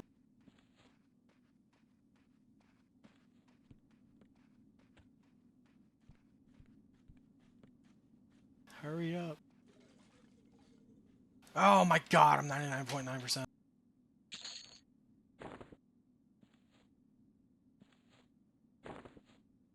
How annoying is that? Good god.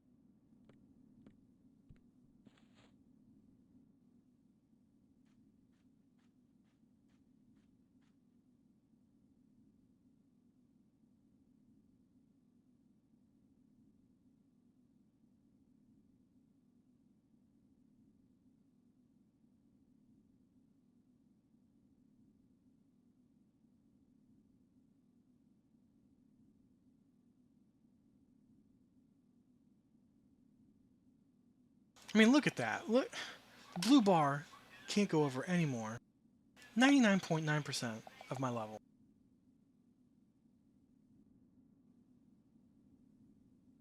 At this point, give me a light blue. That's all I need. But everything in this yard is green.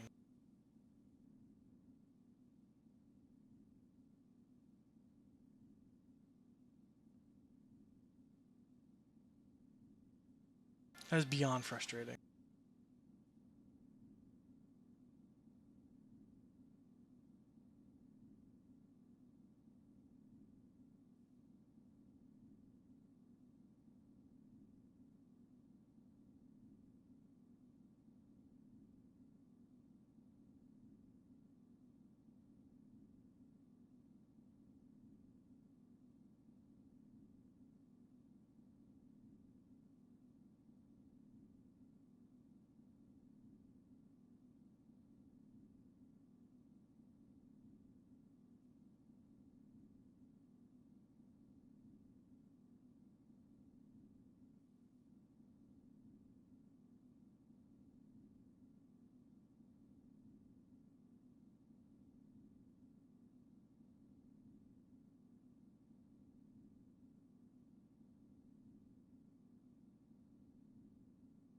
It's so frustrating.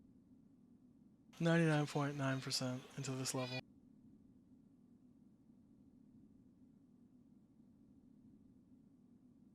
We almost had it. Get another bubble. I'll go back upstairs. I'll try to grab one thing.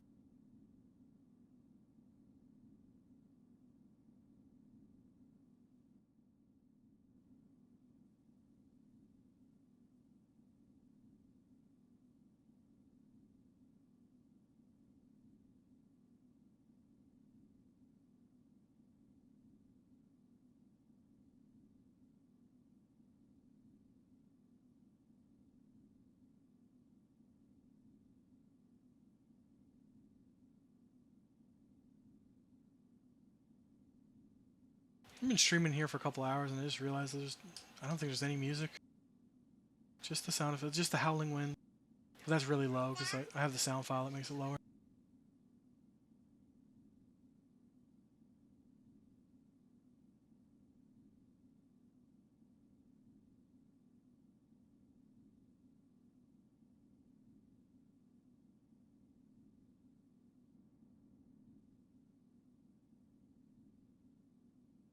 I need about 75% of mana just to make sure account for resists. I want to go in now, just crack that level and get the hell out of here.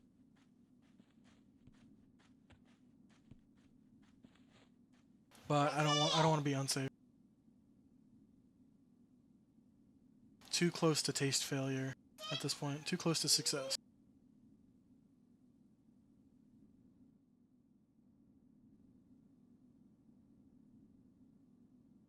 Alright, should be safe now.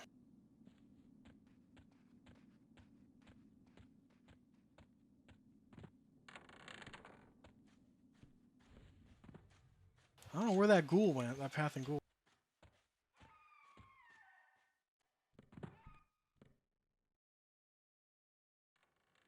Of course, there's nothing up here. How fresh are these kills? 5 minutes, so she killed him like 2 minutes ago. Oh, she's right there, too. Yo, I don't know why the hell torches are so small right now in-game, but that is a very tiny torch on her. I don't know, that's just me. But I've seen a couple of really tiny torches in-game, and I can't explain it. Ah, yeah, there's the mob I was gonna pull. He's been dead for a couple minutes now, 4 minutes. He's got at least 2 minutes before he respawns.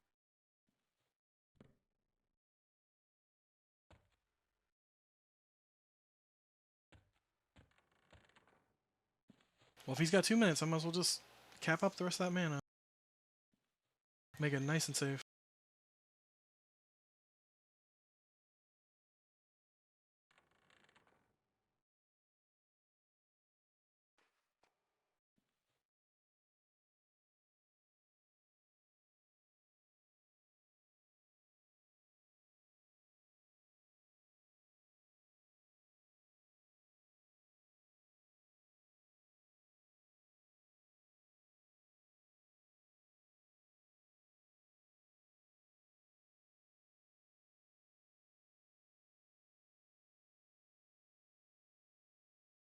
I can't pull from the top room in here anyway. Those hags will just tear me asunder.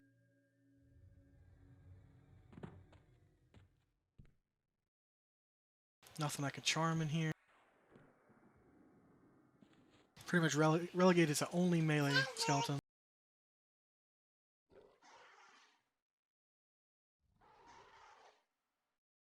Non-caster skeletons, anyway.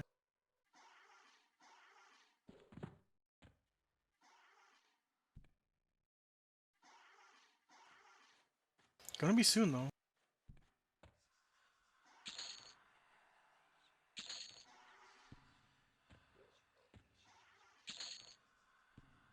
She's not even looting them. Just murder balling all of them.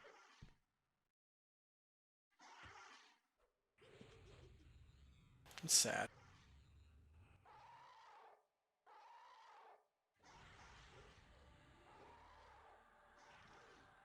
Hopefully while she's busy upstairs, I could just sneak away one of these mobs. That's all I need is one.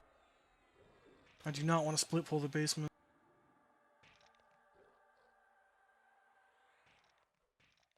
My best bet is up here.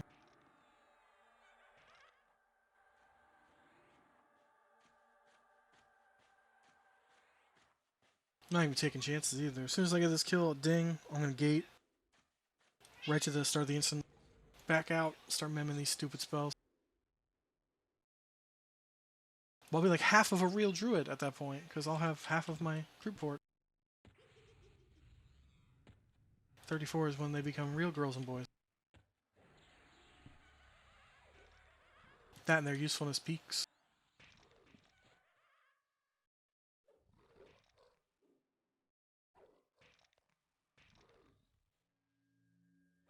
If I can get in here tomorrow, or today, later today, after some sleep, I can get a good basement group going.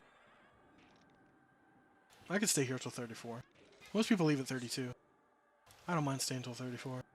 It's a little bit slower, but it's like, I don't want to go to Mistmore. That place is train central. I love it there. I love the atmosphere and the mobs and everything. But there's no place that's safe from a train from the castle there. They find you.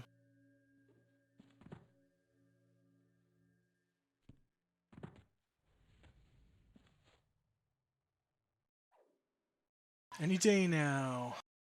Any day now, skeleton.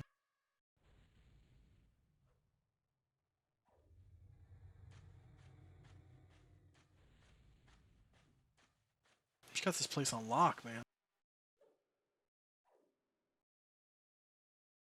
There's my boy.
Give me a fucking break. Ah.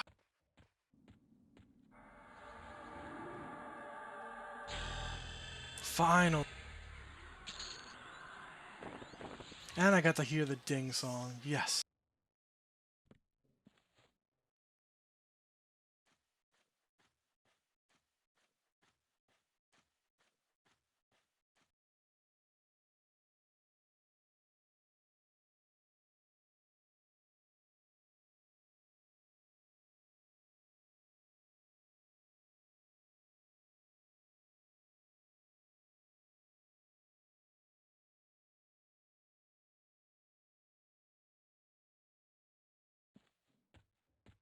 Guy sends me a tell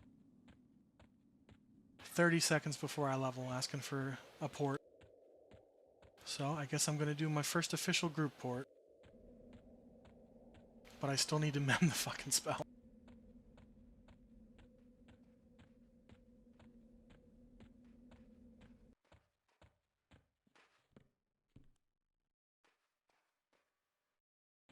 I'm not even in a good, safe spot to mem a spell.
First customer.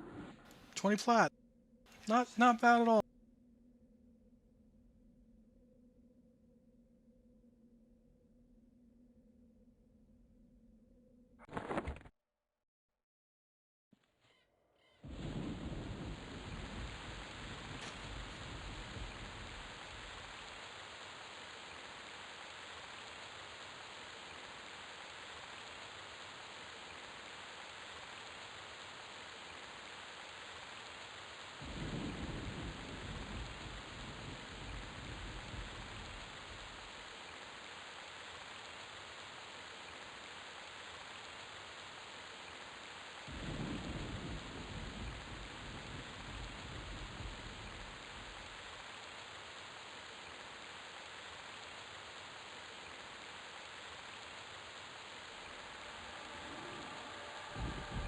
That's a good nightcap, I would say, getting a nice 20 platinum tip for a port I didn't intend on doing.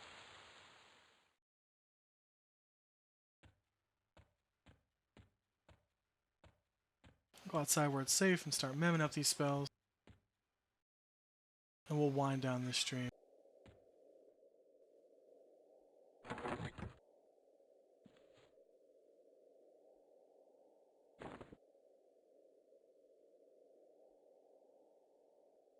It looks like we got mostly lurkers at this hour, but either way, just want to thank you guys for stopping in.